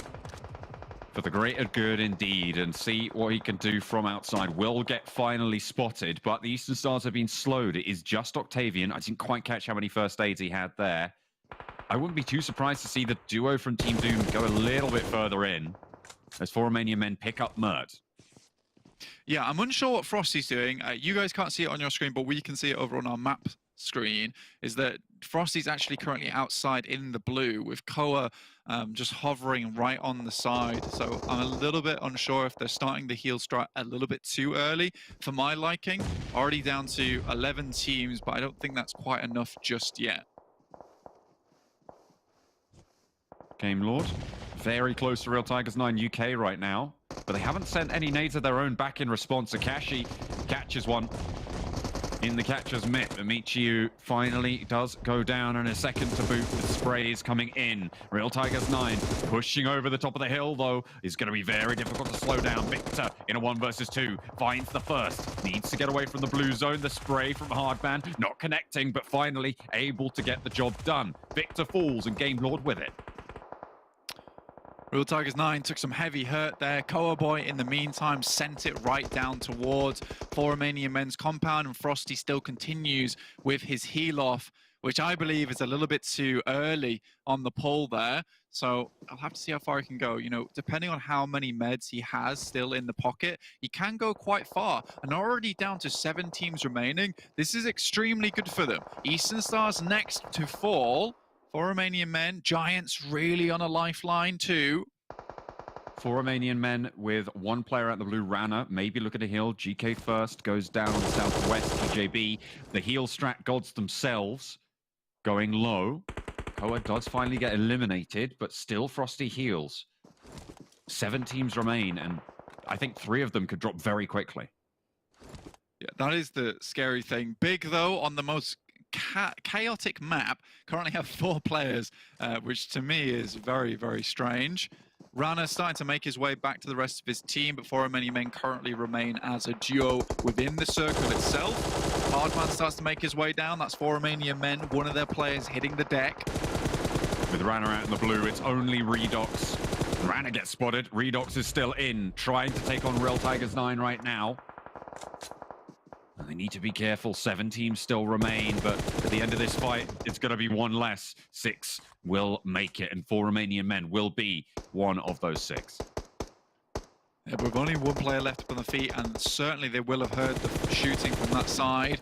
Top 4, I think a 4th place for Team Doom would be ideal, but Frosty still has to go here for a little bit longer. And right now, I think some of these teams are just going to hold on. With FTY, though, in a very awkward position behind these rocks, getting out is going to be extremely difficult. So teams could fall at the drop of a hat, John. And I think that is the difficulty. Frosty finally goes out in 6th place. Very, very unfortunate. And now back to the action. Still 11 eliminations and a 6th place is good news, with 4 Romanian Boys going down early as well. This is the start that they needed, Blank, but it's just so late in the day that you have to question the ability of this to actually work out for them. Exactly. Basically, the only way that we do not count them out now is if this next game in Erangel is good. They need to get at least a top 5 with some eliminations, but so far on Erangel, they have struggled, and they have struggled a lot.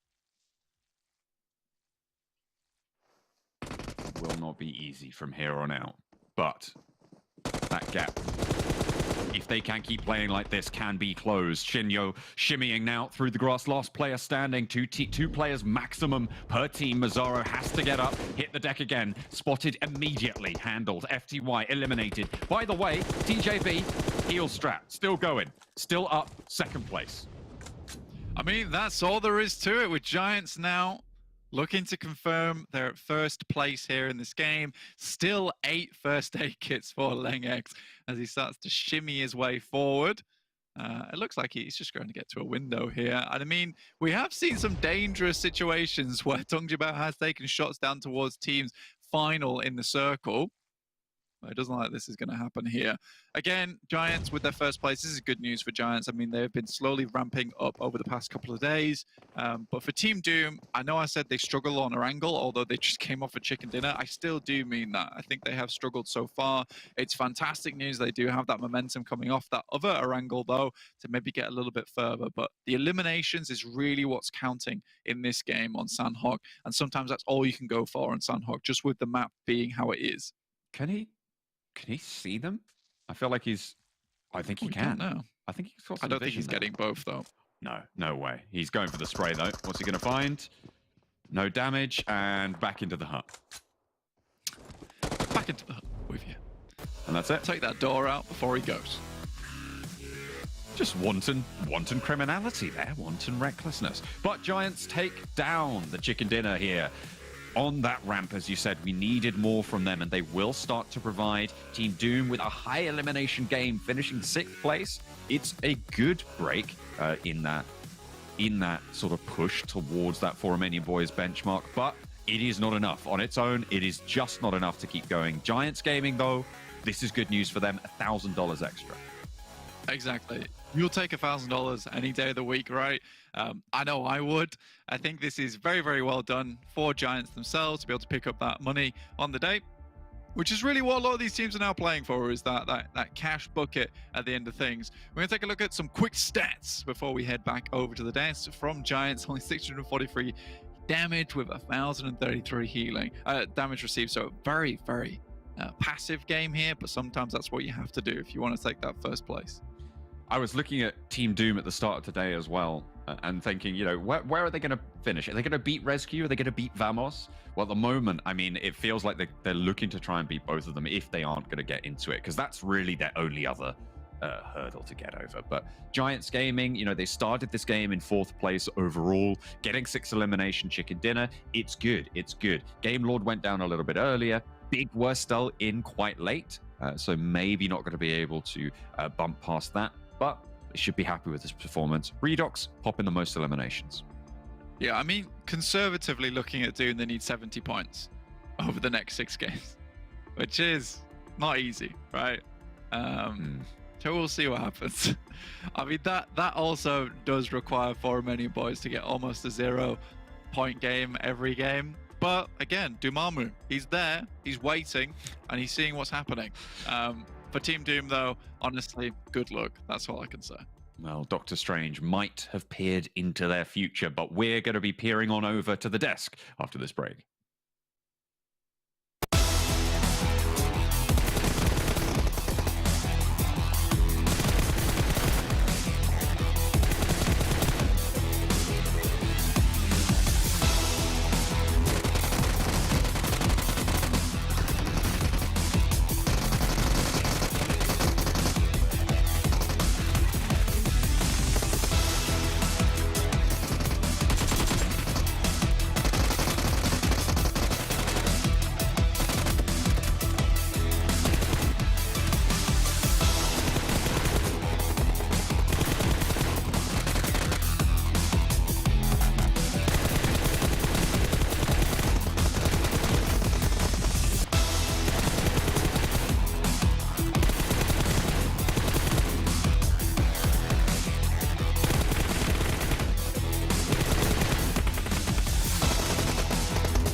right grips in PUBG Mobile. There are a total of 6 grips in the game, each with its own pros and cons. Let's start with the vertical grip. As the name suggests, it helps you control the recoil of the gun by reducing its upward kick. We have the angled foregrip for you, which reduces the left-right movement whilst shooting. Then again, it won't be of any help to control the vertical recoil. Thus, players who use gyroscopes to control recoil, they receive significant benefits from it. Now, half grip is the one that functions like an all-rounder by reducing both the vertical and horizontal recoil up to an extent. It doesn't equal a vertical or an angled grip combined, but as the name suggests, it brings down the overall recoil by a small factor. Although the half grip may sound perfect, it also comes with the downside of reducing the overall stability of the gun.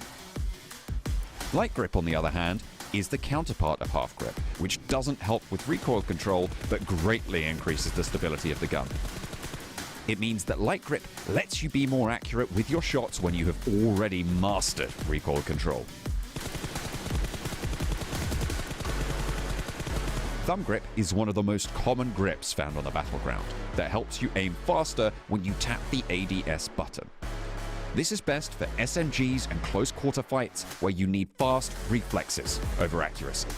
The grip also reduces the recoil and increases the stability slightly. The last one in today's lesson is the laser grip, which is only helpful for hip firefights. This grip reduces the bullet spread while you move and shoot using the crosshair. It serves as a great attachment for secondary weapons like SMGs, when you need to clutch fights in close range. So, there's a variety of options here to support your playstyle. Pick yours carefully to outskill and outmaneuver your opponents every time.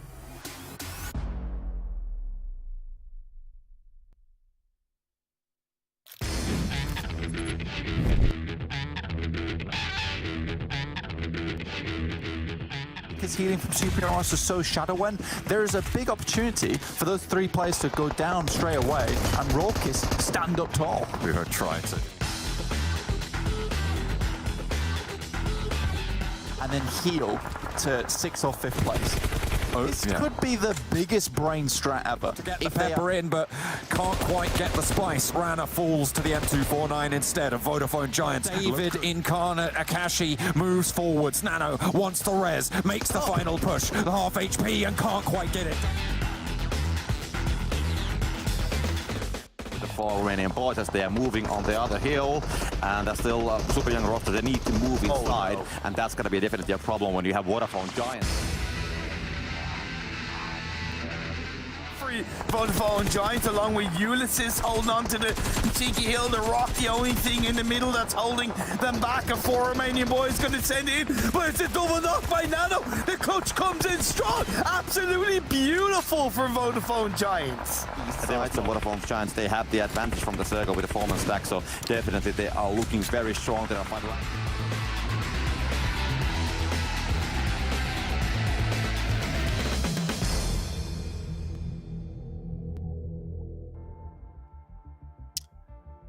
Good time to learn a little bit about Giants. They take themselves a chicken dinner and, of course, get themselves some extra money in their pocket. I think more importantly, besides the money, though money is obviously very, very important, is some confidence back. I feel like it's been a long time since we've seen Giants really step up, and definitely a long time since we've seen Monster win. Maybe they had themselves a Monster energy. Now, Max, since your original plan has been spoiled, have you come up with a backup plan to drink your Monster energy, which is our official energy drink partner here at PMPL? I have, and we'll have to wait for next week. But it's there.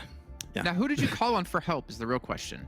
My mum. There you go. I asked if she had it. She has the goods. So that's a bit weird way to say it. But yeah, she has what I'm going to be using to drink some monsters. Can I take a guess at the potential suffering of ruining the surprise? Okay, go for it. One of those little things that you put in the washing machine where you put the washer fluid into the washing machine with. No. I have no idea what that is. A ladle? It's not that. No, it's not that. No, there's like these... Like a ladle? A ladle? What? No! I mean, that's basically what a ladle is, right? You're using it to transport liquids. You can use many things to transport liquids. It doesn't mean they're all called ladles. It is not that. It's Are not all that, okay? rectangles squares, and are all squares rectangles? Well, there's only one square here, Jason, and that's you. So can we continue on? What is going on? I don't need to be here anymore. Let's see match rankings. Let's see this last match here, because this is going to turn to a bloodbath here on air. 21 points for Giants. TJB, 12th place, 4 eliminations. That's like 4 more limbs than I normally come to expect out of them. But Doom again, where has this Doom been? It seems like since the pressure's off, they're finally like, all right, let's just play now. I mean, okay. Doom's still probably not going to make it, right? But I'm looking at these last 2 games and I'm like, I mean, hey. No, that's why all I can really muster up for Team Doom right now is that Romanian Boys not been getting some good results. Maybe just a very slim one. If they get another banger game to close off today and Romanian Boys do not perform, you never know what's going to happen. That's what I'm saying, right? It makes me think of that one scene in the Infinity War. It's like that you got that one chance out of all the timelines where it could happen for Team Doom, but it still seems extremely unlikely. But it's cool, and you mentioned it, Kalaris, actually during that game. It's good to see this team has not lost hope. It seems they're still going for it. They're aiming for these big games, and it's great to see. No, the fire's still there for Team Doom, and not just on their logo. They actually do have, opportunities here to be able to strike out for chicken dinners. As you say, a very far chance of being able to qualify on through into that final. But $1,000 is $1,000, and this could have quite easily, had it not constantly like shifted south away from them, been an opportunity where they could have converted something like that. So, but yeah, 15 points, very commendable. But I mean, again, when we take a look at overalls a little bit later, we can see it's still a long gap between them and Romanian Boys. Looking on the list again, Game Lord, it seems like when the pressure's off and they're just going for wins, they just can't seem to grab them. They've definitely fallen. I think their steam has slowed down quite a bit since we saw them in the first 2 weeks, to be completely honest. But I mean, they're still a very, very strong team. I just hope for their sake, this isn't the game that we're going to see in the finals, because if this is, they might not make top 8. When you look at how this team dropped for Romanian Boys in this game, they dropped boot camp and it was PENTA there. I think that is a team that is just doesn't really care. They're like, yeah, we qualified, we're good, right? And that's when there's that lingering threat in the background of Team Doom that can come in slashing for Romanian Boys. So I would say for Romanian Boys, still try and get a few placement points, a few eliminations here and there throughout the next remaining game, and you'll be 100% good. Okay. Well, you know what? Let's maybe pull these match rankings down. Maybe we have a chance to get into overalls really quickly, just to get an update of like what all is happening around, see if we had any real movement happen. Unicorns of Love, they've already fallen down to, originally it was 4th place. They're down to 7th place now. But again, no threat to them. However, the lead that Game Lord had of over 100 points has fallen to sub 100.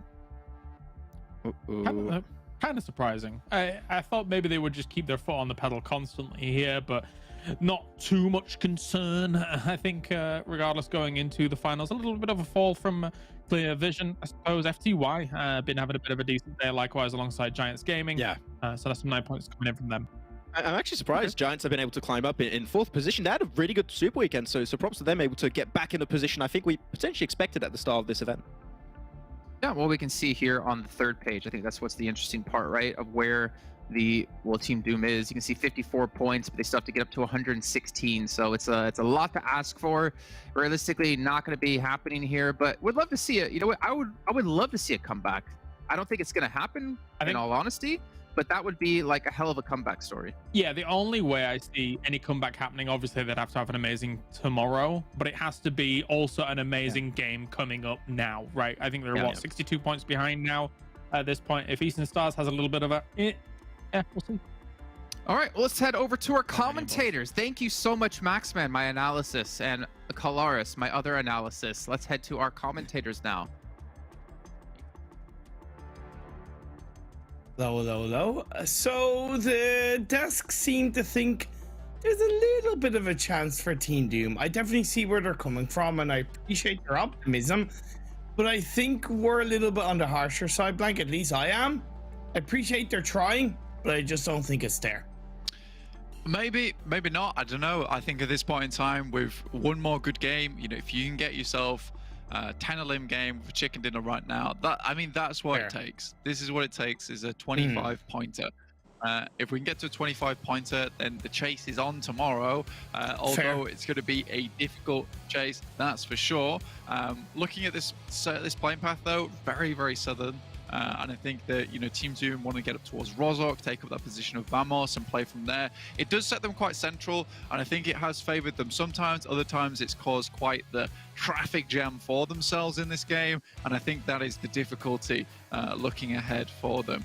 Again, it's really our major thing that we're looking at. I think it was 11 points at the start of today that they had. If only that first day had been pretty good, then we could have seen something so much more come out from these boys.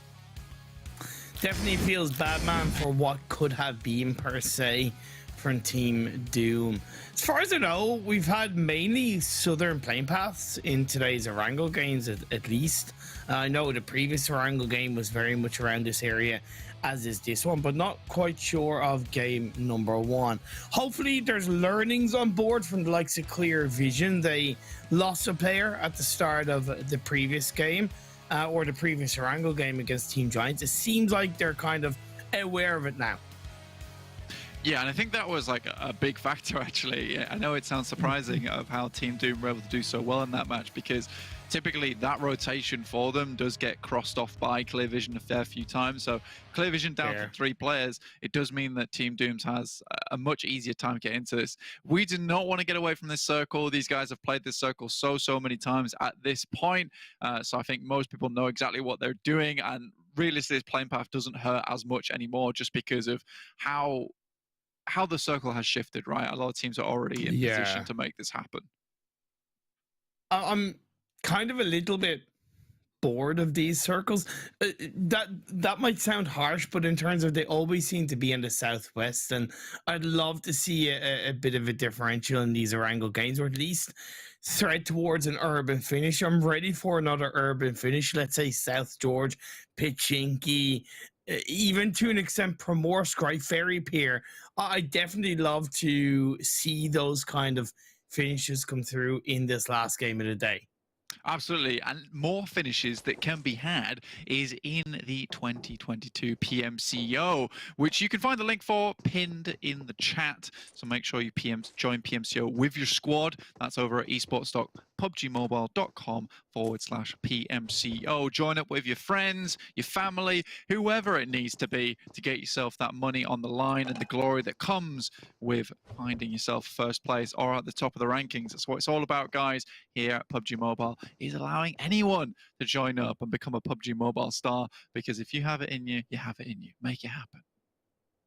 You also have it in you to watch PUBG Mobile in PMPL, earn rewards between the 15th and the 17th of April, which is next weekend, which happens to be the same dates as the PMPL EU West finals. All you have to do is open the game, go to the Esports Event Center, participate in the event to earn special items.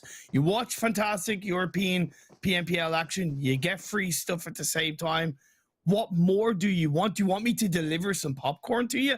I can't, but I could always ship some over to you. So you can. If I'm casting the game, I can't deliver popcorn and cast. But you're shipping it, so technically you are delivering. Okay, Give the people what they want, Imperium. Okay, they want popcorn. Okay. All right. And you will deliver. All right. Okay. So don't be giving me any of that. Okay, you found a loophole, okay? Jeez, you're not meant to expose me like that, Blank. I'm sorry. I know that you're hoarding popcorn in your house. I just can't help but let the people know. 4 Romanian boys down towards the southwest side of the map at the moment. Fairly safe, to be honest with you. Not a lot of teams going to be coming through this area. I think they will have to watch out for super young roster. This is a team that they might catch in their sights, again, with the high ground that Quarry provides them. You know, it could be pretty good for them coming up against super young roster. Again, I don't think the super young roster's a team that's going to just fall over, though. So they will have to be careful. Again, though, this is one of those positions that could afford them a top 8 placing, which is realistically what they need in this game, right? They don't want to go out with 0 points. That just gives more time for Team Doom to catch up. And I think that really is the opener. If 4 Romanian boys go down early, then, you know, you've got to pop off if you're Team Doom. I can see 4 Romanian boys playing for a more central circle position around, let's say, the compound to the south of Chopsticks. maybe not so much in this phase, but the second phase to see kind of what direction it looks to be going in that regard. Because you're dead right, they will have looked at the overall standings and kind of gone, wait, okay, Dave, Loki caught up on us. Yeah, it is leaning on the danger side. So yeah, they do not want to go out with 0 points in this game. So maybe playing a little bit more of a passive central circle position will afford them of that. What of course is majorly different with this phase 1 compared to the previous Erangel game is that there's much less of a threat of military island being played. So I do expect more teams to converge around that quarry Gatka area of the map. Absolutely. I think right now for Romanian Men are just quaking in their own boots at the moment at the sound of the march coming through from Shockwave. You do not want to be caught in these guys' tactics for Romanian Men. They're almost like their kryptonite at this point in time, and they're favorably colored very, very, green on our screen. Glad you said that. So yeah, this is good stuff. So I think for Romanian Men moving up towards that northwest side of the map, maybe a good idea here. Just stay out of the way of these guys. They'll also want to be careful of TJB. I know they are generally slow to rotate and they do play quite split. But I suppose one of the biggest benefits of a heavy split that TJB plays is that they're able to grab multiple angles of information. And if they're able to then grab those angles of information onto 4 Romanian Men players and blanket them from behind or around the Everest area, we could also see 4 Romanian Men go down to TJB. So again, their position is vicarious, but so far so good as they have a 3-1 split. Yeah, it'll do for the time being. Game blood obviously up towards S9. We don't have much to say about these guys, but Team Doom, this is just keeping on looting, make sure they're ready to go and move out. I think getting caught is the last thing they want. Here, I think for Team Doom, you're playing on Sanhok. They're in a very good position to compound. I think when they're playing on the defense, they tend to be very, very good with it, with that spiked bulwark in front of them. So that's what they need to get going with. And we'll see if they can do it this game, because Clear Vision, obviously off to their eastern side, they're not typically all the way in the circle just yet towards that center. So this is another thing to watch out for. I think there are a lot of different variables on this northern side of the map that a lot of these teams have to worry about. Giants haven't really moved away from Pachinki just yet, and it looks like they're going to hold here for just a little bit longer with the troops from Tongjiabao, or at least the mercenaries, I should call them, again, because they're all just on their own, coming on in. Whoever pays them the most, they'll help out, even if it is their teammates. The bounty hunters. Pretty much, yeah, there's this guy. I need him hunted down. Okay, I'm on a boss. And then they go in, sweep through. Sometimes they don't survive, but for the most part, they do tend to come out on top. One thing that Doom need to be aware of as well is Big coming in from the north, and a lot of teams I've noticed have kind of not been afraid to use Headshot Hills as a rotating spot to the north of Pachinki, past the likes of Giants, so Doom will want to be aware of that. Yeah, Real Tigers 9 coming through at the moment. They're going to move just underneath Everest. I think with so much of this zone in hand, you do have the compounds down towards the south side of Everest. I mean, where is Lin going? that does confuse me. I think they're all just living in their own world at this point in time, and fair play to them. That's what they want to do. That's what they want to do. 4 Romanian Men send a scout out to the bottom side of Everest on that western edge. They can just listen out for action there, and it also gives them a nice slingshot post to head towards. Should it head up this way, which it does, which is very, very nice. But now Team Doom have to be careful because they're on Ruin side. 4 Romanian Boys equally coming in from the south. They're going to be surrounded by teams, so they do have to be worried now. But I also think there's a safety in the area that they're in, because as of right now with this phase 2, they are part of the circle. Isn't really a focus for a lot of teams, right? They're going to be heading towards Gatka, possibly Everest, north of Everest, in around the school area, right? So I do think there's a lot of potential for Doom to lock down and prepare against the likes of Big a little bit more heavily. Yeah, potentially. They haven't moved an inch, though, from Ruin, so they're keeping it very, very close to the chest. On the other hand, this massive migration from a lot of teams. Shockwave did move up towards 4 Romanian Boys' position, but thought better of it, and have moved back down towards FTY, who are just the western side of Pachinki. Again, this is a difficult area to play because the central part is so covered with fields, which is just open ground. Cowboy, though, does find Beast on the There you go. rotate. This could be huge for them.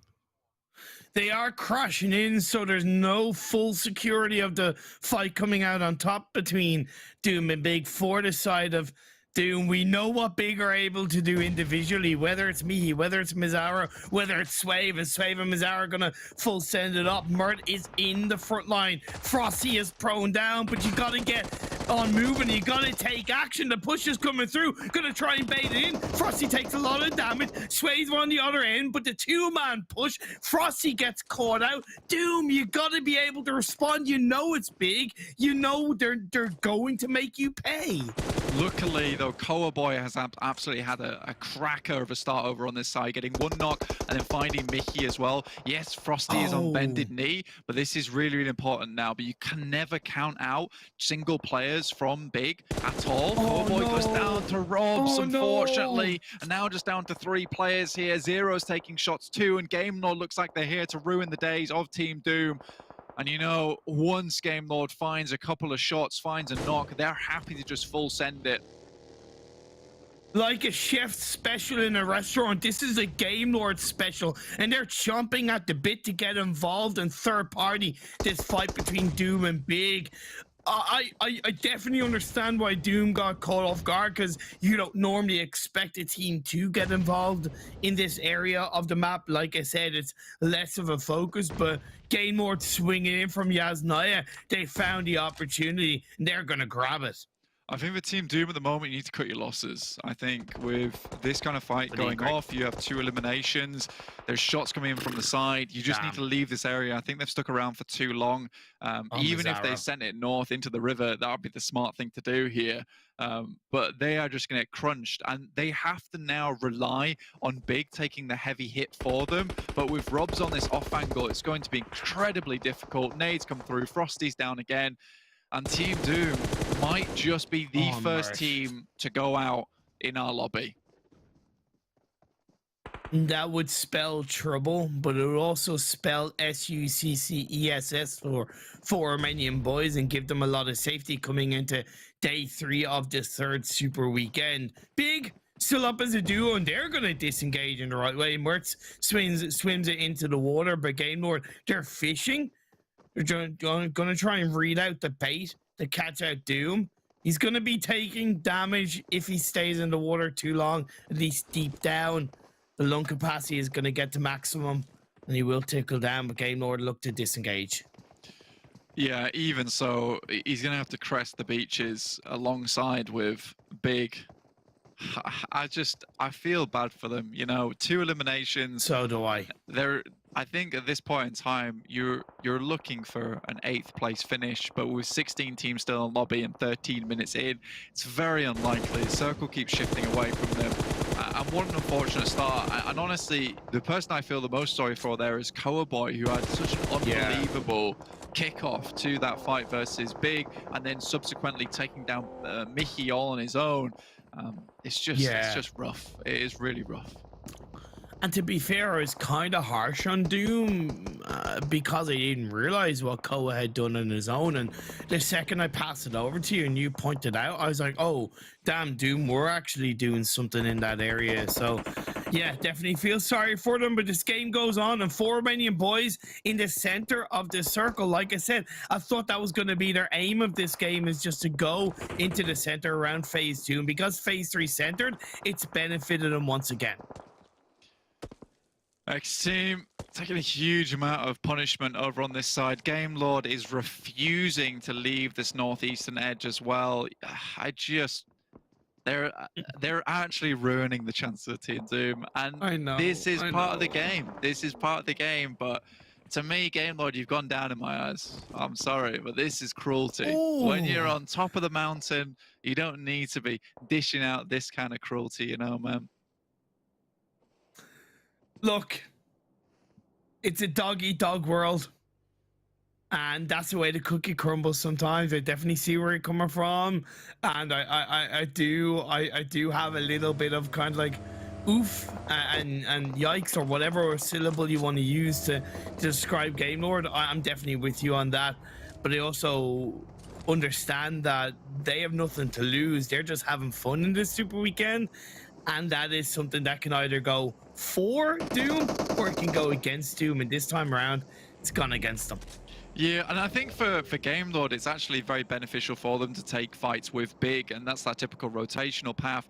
As the final player from Team Doom goes down, they will be hitting out in 16th place with just the 2 points from eliminations. For Romanian Boys still in the game though, and at this point in time, you know, the best timeline for Team Doom would be for Romanian Boys to go out right now, and it needs to be right now. They can't get any more points on the card. They can't get any eliminations. They need to reset for tomorrow, and even then, it is a massive scoring performance they need to put up. It needs to be at least 2 chicken dinners with some heavy hitter games after that, which is just looking very unlikely. But it's something that I'm excited to follow anyway, and it really is somewhat sad that it rides on the curtails of Romanian Boys doing terribly, even though, you know, we've got to say that it's wonderful performance from them to actually make it this far. But again, we need to see more from them. We're gonna see more from FTYs. We're on their perspective, swinging through to the southern edge of the circle because of phase 4 shifting up north. There's a cluster of teams coming in from the southeast, so the opportunity is there for Romanian Boys to pick up a couple of elimination points. Giants are going to get crashed upon by FTY. A double knock comes through. The nade from Pocus. FTY, the crash just isn't really there in the right manner, and Giants are going to make them suffer with a little bit of help for Shockwave. You know, John mentioned this last game that Pocus just runs through with the DBS every single game, and I'm just noticing it myself now. So that guy loves that gun, and that's fair play to him. If he wants to get the shotgun out and be on shotgun duty, go for it. You start slugging, mate. Tongjibao, on the other hand, with their split, have been caught off by Eastern Stars once again. At least one of them went down to Langs from Athis. So Eastern Stars, they're split up just because of that over on this Everest edge. Again, this circle is just very cruel at the moment, with the western side being so flooded with fields. There is not a lot of places to play. Romanian Men have an extremely strong position over towards the fields where they can sit in this compound and just look out towards anyone who wants to make it through. But Giants having a killer game at the moment. Another couple of knocks over towards SWAT 69. Yeah, and to be fair, this circle shift was frustrating for the teams who ended up being outside the circle, because there's only really 3 to 4 strong points of this phase that you're able to use to your advantage, and they've already been taken. XTEAM, Romanian Boys, Giants, Romanian Men, and Clear Vision. Eastern Stars have been able to get past, albeit losing a player, TJB, to make it into one of the other solid couple of buildings that hard cover inside phase 4. Tongjibao looking to find a little bit of place to call home on this northern edge. Still very, very much wary of the guys from Eastern Stars. Nice nades coming from a super young roster. Trying to finish the final players of Real Tigers 9. Michu's off in the back lines with the nades. Tries to toss one in, see if he gets it through the window. In the meantime, Langzi on all his lonesome, taking shots down towards the guys from Game Lords. There's a lot popping off on the map at the moment. It's 100% guaranteed to happen just with the way that this circle's set up. There's hardly any cover, and you're really grasping for it at this point in time. Yeah, Real Tigers 9 thought it would be a little bit of a cleaner entry point down in the southwest, but Super Young roster had that area locked down, and they're getting punished for it. Michu now the final player up for Real Tigers 9. Next circle shifts up north. Blank. It's great for Eastern Stars, great for Romanian Men. Yeah, Romanian Men can really leverage this position now. It's a great spot to be in for them. They can be on the swivel and start taking some shots at the automatic turret that they were destined to be with all players in this singular location. Romanian Boys right on this southeast edge. So maybe there is still hope for Team Doom. Perhaps there's hope for even Romanian Boys in this game, but they will have to be really, really careful and choose their spots to engage and inject into this final circle, because there's a lot of teams ahead of them, and all with fairly decent spots, and they're the decent spots they're taking up in the circle. Giants are in a bit of a tricky position because they're pinched in between Shockwave and Romanian Boys, plus they're outside the circle. I don't exactly quite know how Shockwave were able to skip past Giants without getting punished, but props to them. They've been able to make that position succeed. They also have angles from SWAT 69, so it is very difficult for all of these teams down on the southern side outside the circle. Things aren't easy. Shockwave need to hold on, because if they can hold on this position, getting into the circle, find a place for the vehicles to post up, and then just pray to God the circle comes back your way. But still, it's a case of winning this fight out, and at the moment, Shockwave is just falling off at the moment. For many boys, though, just get instantly wiped with one elimination. Now, that is the best news that Team Doom could have hoped for. It's a full reset on this game. Unfortunately, the amount of points they gained is not much. It's a +1 on the cards for them. Not much, but at least it's something. One is better than 0, and Doom will be thanking Giants for that one. But now Giants have their own journey ahead to make it into the edge of the circle. Real Tigers 9 are eliminated. We knew that was going to be inevitably happening. SWAT 69 close to XTEAM. XTEAM down to 2. Zombie and Syux. And nade in towards the smoke to try and whittle down the players of SWAT 69. Seiko, Shockwave is in front on the edge of the circle, the precipice. Salazar from behind takes out Syux. It's just nades back and forth here, and realistically, a lot of these teams are in nade range. Phonics is doing some fancy footwork here and actually does manage to survive because of it, but eventually will go down afterwards. I mean, it was surprising that he lived that long in the first place. Giants now moving in with Salazar right on the edge of the circle. Takes down PNL, but he's just a little bit too late to the circle and will fall there right now. Now, Giants really need to step it up and start taking down a couple more players from SWAT 69, get them out of the lobby before they can regroup and reassess. Great job by Salazar, and overall I think solid job by Giants. It was always going to be difficult making it into the southern edge of the circle, but they have succeeded. Unfortunately, with Pocus being eliminated and the circle shifting in their direction down south, Nano Baby is the last player alive, and that's going to be a little bit tougher to deal with, because look at 4 Romanian Men swinging around the radio tower. Yeah, super young roster though with 4 players. It's good news, but this circle shift down towards the southwest side with Game Lord still in this one. Don't have many players to play around with, but Eastern Stars still in this, looking to chase for that #1 spot in the lobby. For Romanian Men, very, very close now to super young roster, and these nades will be extremely important. It's going to be hard to hit Sarah with a nade unless they time it perfectly. They're all going over the top. Oh, beautiful. It's going to be a trade either way as Sarah gets knocked. Sorry, super young roster did not get a player knock, but now they do. Followed by a second, followed by a third. Ali is the last player up, and despite Sarah going down, 4 Romanian Men have held their ground. The structure is there, and super young roster had players around each other, but it just was too hot to handle against the Romanian might of 4 Romanian Men. That's a lovely nade. Unfortunately, dips a little bit too far. I think 4 Romanian Men are extremely concerned with third parties at the moment, but the fact that they've done so much damage to super young roster and allowed them to all get back up on their feet again just seems very odd to me. There are smokes over there, more shots come through, and I think that this nade has to come through now from 4 Romanian Men, but it looks like they're just trying to dip out of this location. Just so odd to me. I think 4 Romanian Men had the upper hand, and there's that nade that I wanted. Yeah, I think because of the threat of a third party, they wanted to allow the blue zone to huddle super young roster together. Why is it always Ali that seems to be clutching up for this side? Such an individually talented player. Gets a knock onto Sarah. 4 Romanian Men, however, will be in front of them as 2 remaining players.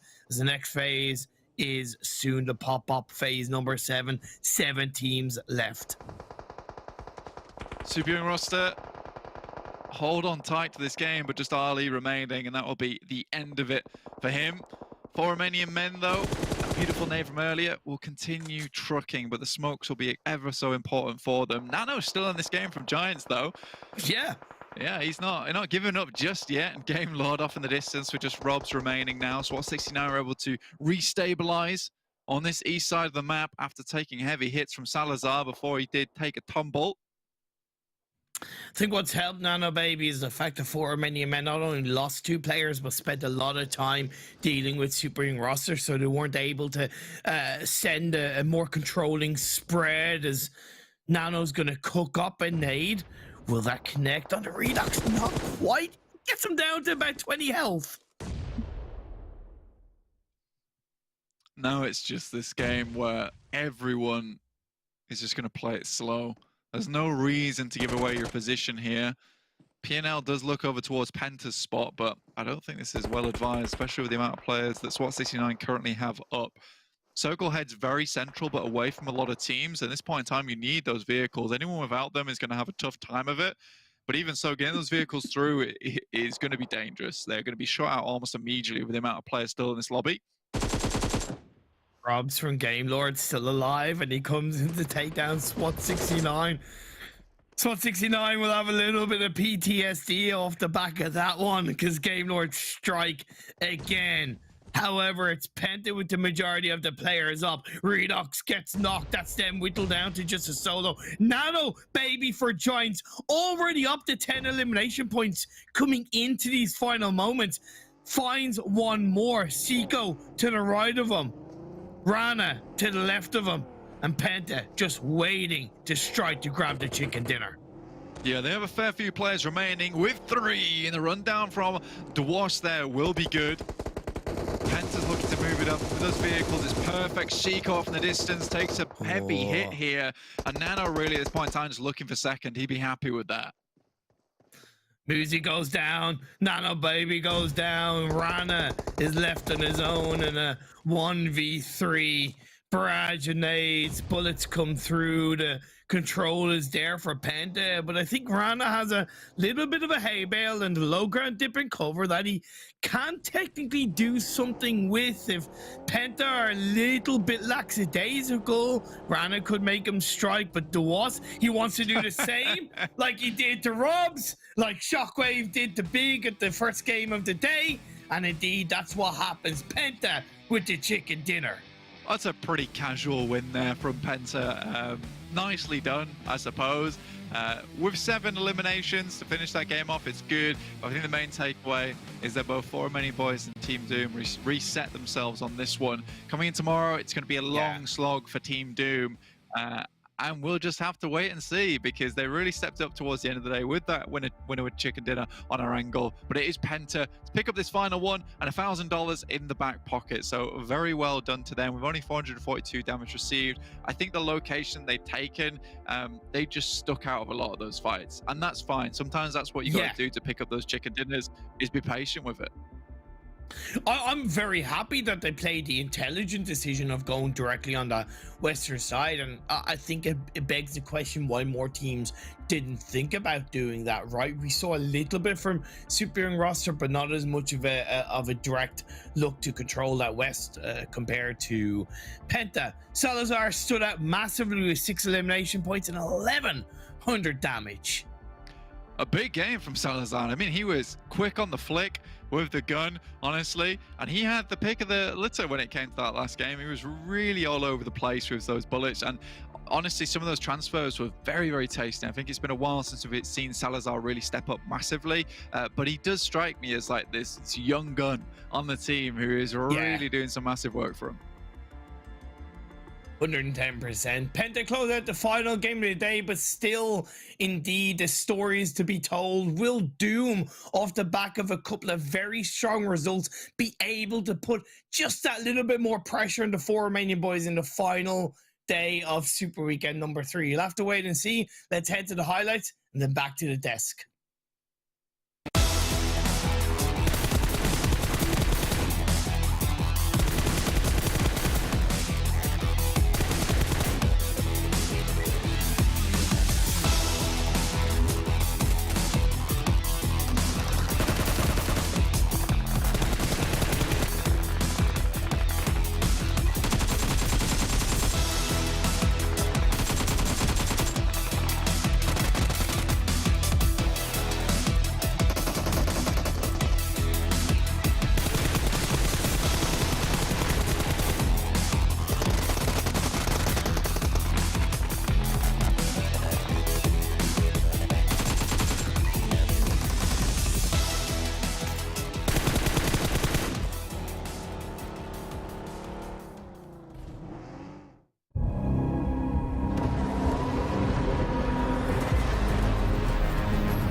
I don't know what it is about Penta, but they just seem to turn up just in random sprints. And I mean, last week they were like the third highest scoring team this Super Weekend. Again, they're having a fantastic performance in this Super Weekend. To be honest, after the first week of Super Weekend, I was like, all right, well, this team probably won't make it to the finals. This team probably won't make it into the regionals. But after these last 2 weeks of Super Weekend, I'm like, all right, I'm becoming a believer. They're starting to actually play some pretty damn good PUBG Mobile. Yeah, what was that? 163 points to go in Super Weekend 2, which is a really good average. Like, you're contesting with some of the top dogs like Eastern Stars, Team Big. They actually even outdone Team Big when it comes to their 2 Super Weekends. They actually outdone them in their second Super Weekend. So great from Penta. And yeah, it seemed like they just get these very nonchalant wins. I think they even didn't realize they got the win there. It's like, we just rolled over someone.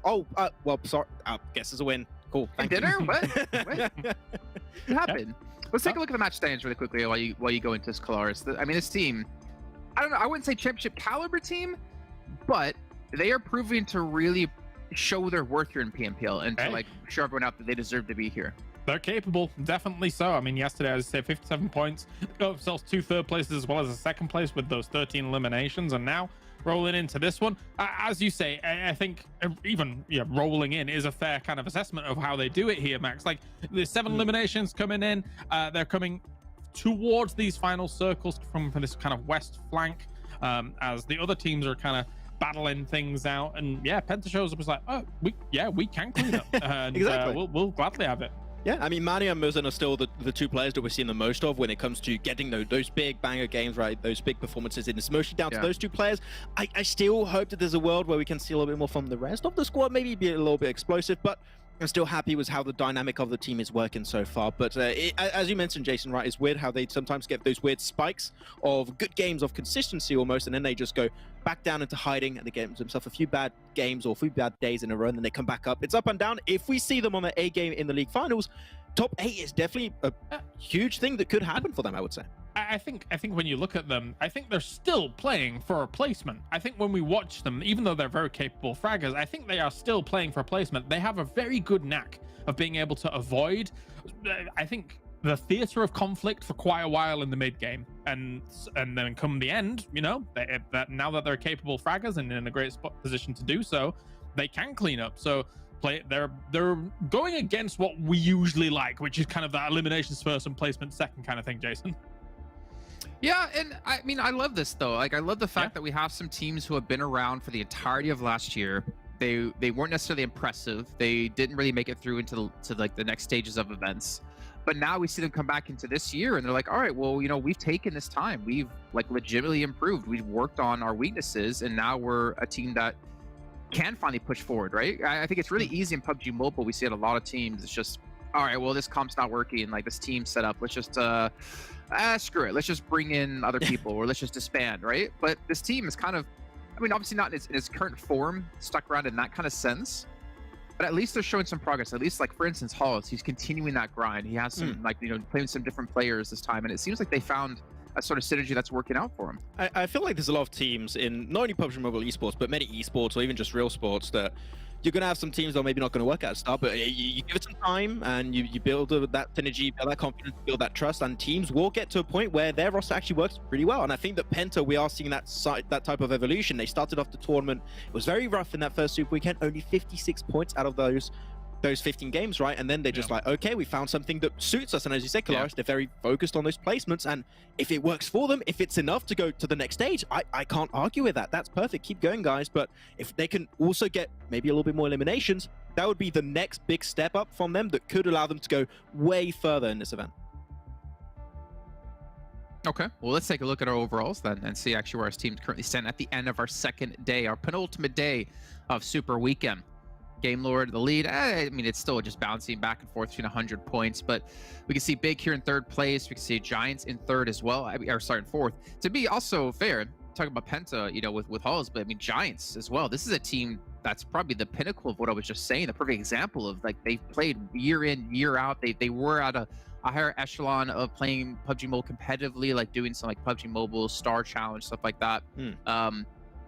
But they've never really been consistent, at least in my eyes, of being what are the teams deserving to be the best in Europe? And I feel like this event is where they've been able to step up. It was definitely one of our main concerns, especially at the end of 2021. I think when we were watching kind of that season play out, But yeah, the fact that they get themselves 4th place, 3 chicken dinners on the board with that, with plenty of eliminations to boot as well.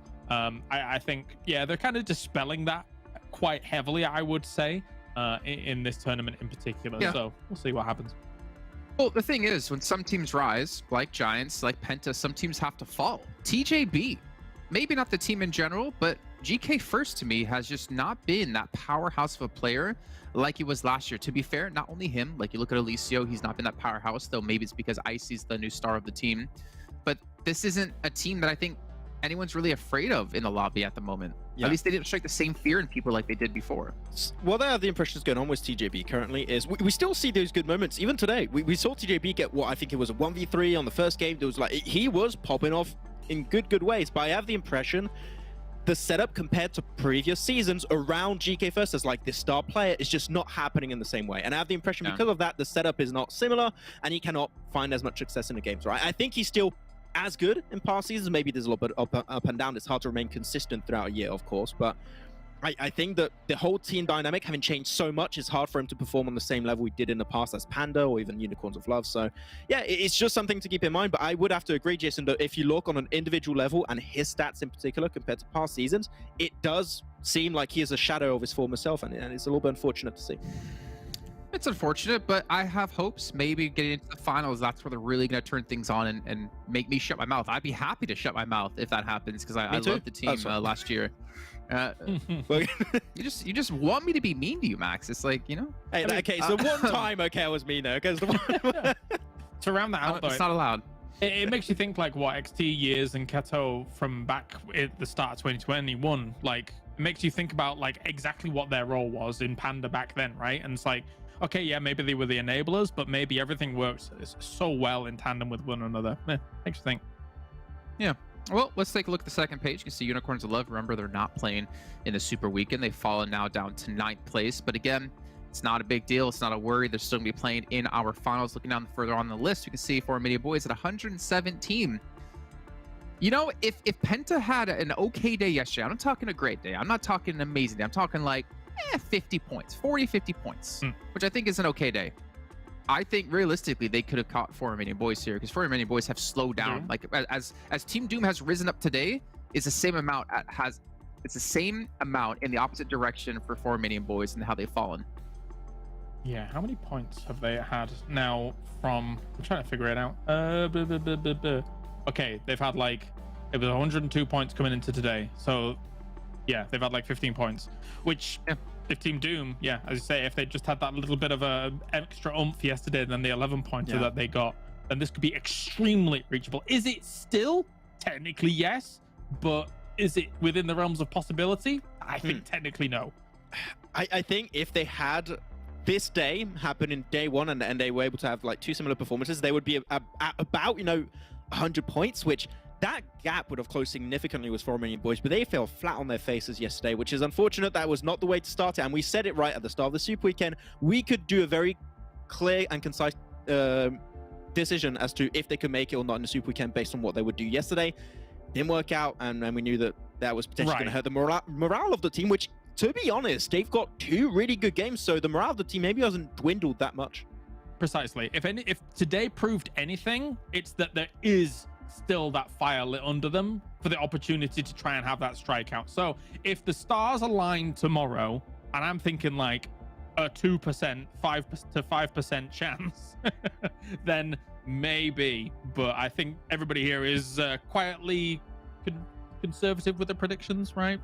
Yeah, I won't believe it till I see it. I won't believe it until they get themselves like a chicken dinner in match 1 or 2, and in the match they don't get a chicken dinner within those first 2, they put up some really good points. But I would love to see it. I'd love to see that comeback story, and that would be well deserving of a spot into the finals. And just imagine like the hype behind them if they can make it into the finals going into that. Like that could be a team that can be very formidable with that confidence they have within them.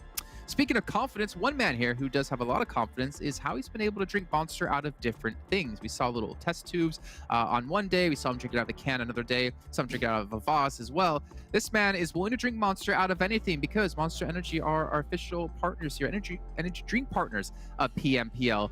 And Max is slowly coming up with an idea for his next challenge. I have it. It's ready. Yeah, I don't know. What? I mean, I was quite excited for the first one, the first idea you had, and then Kalaris guessed it off air, like first try. Blank guessed it on air first try. It just kind of, it made me a little sad. But you know what? I respect the hustle. I respect the fact that you ordered something as well to be delivered for this little shtick. Well, that's a man. Jason, I have just purchased my finals container. Oh. Am I gonna have to actually go buy something? Because I was gonna just like bait Max. I thought we were baiting Max into doing this, and no, we show up with nothing. This is a thing. I like it. Crap. Okay. You're on. All right. Let's Well, go. I'm looking around my apartment right now. What I could drink a Monster Energy drink out of. I could think of some disgusting things, but we'll talk about that off air. Ladies and gentlemen, that's going to round out our second day of our third and final Super Weekend. We still have 1 day left to go, and we're going to find out tomorrow if Doom can somehow make a big comeback, or if they're unfortunately going to be watching the finals from home. We'll see you tomorrow.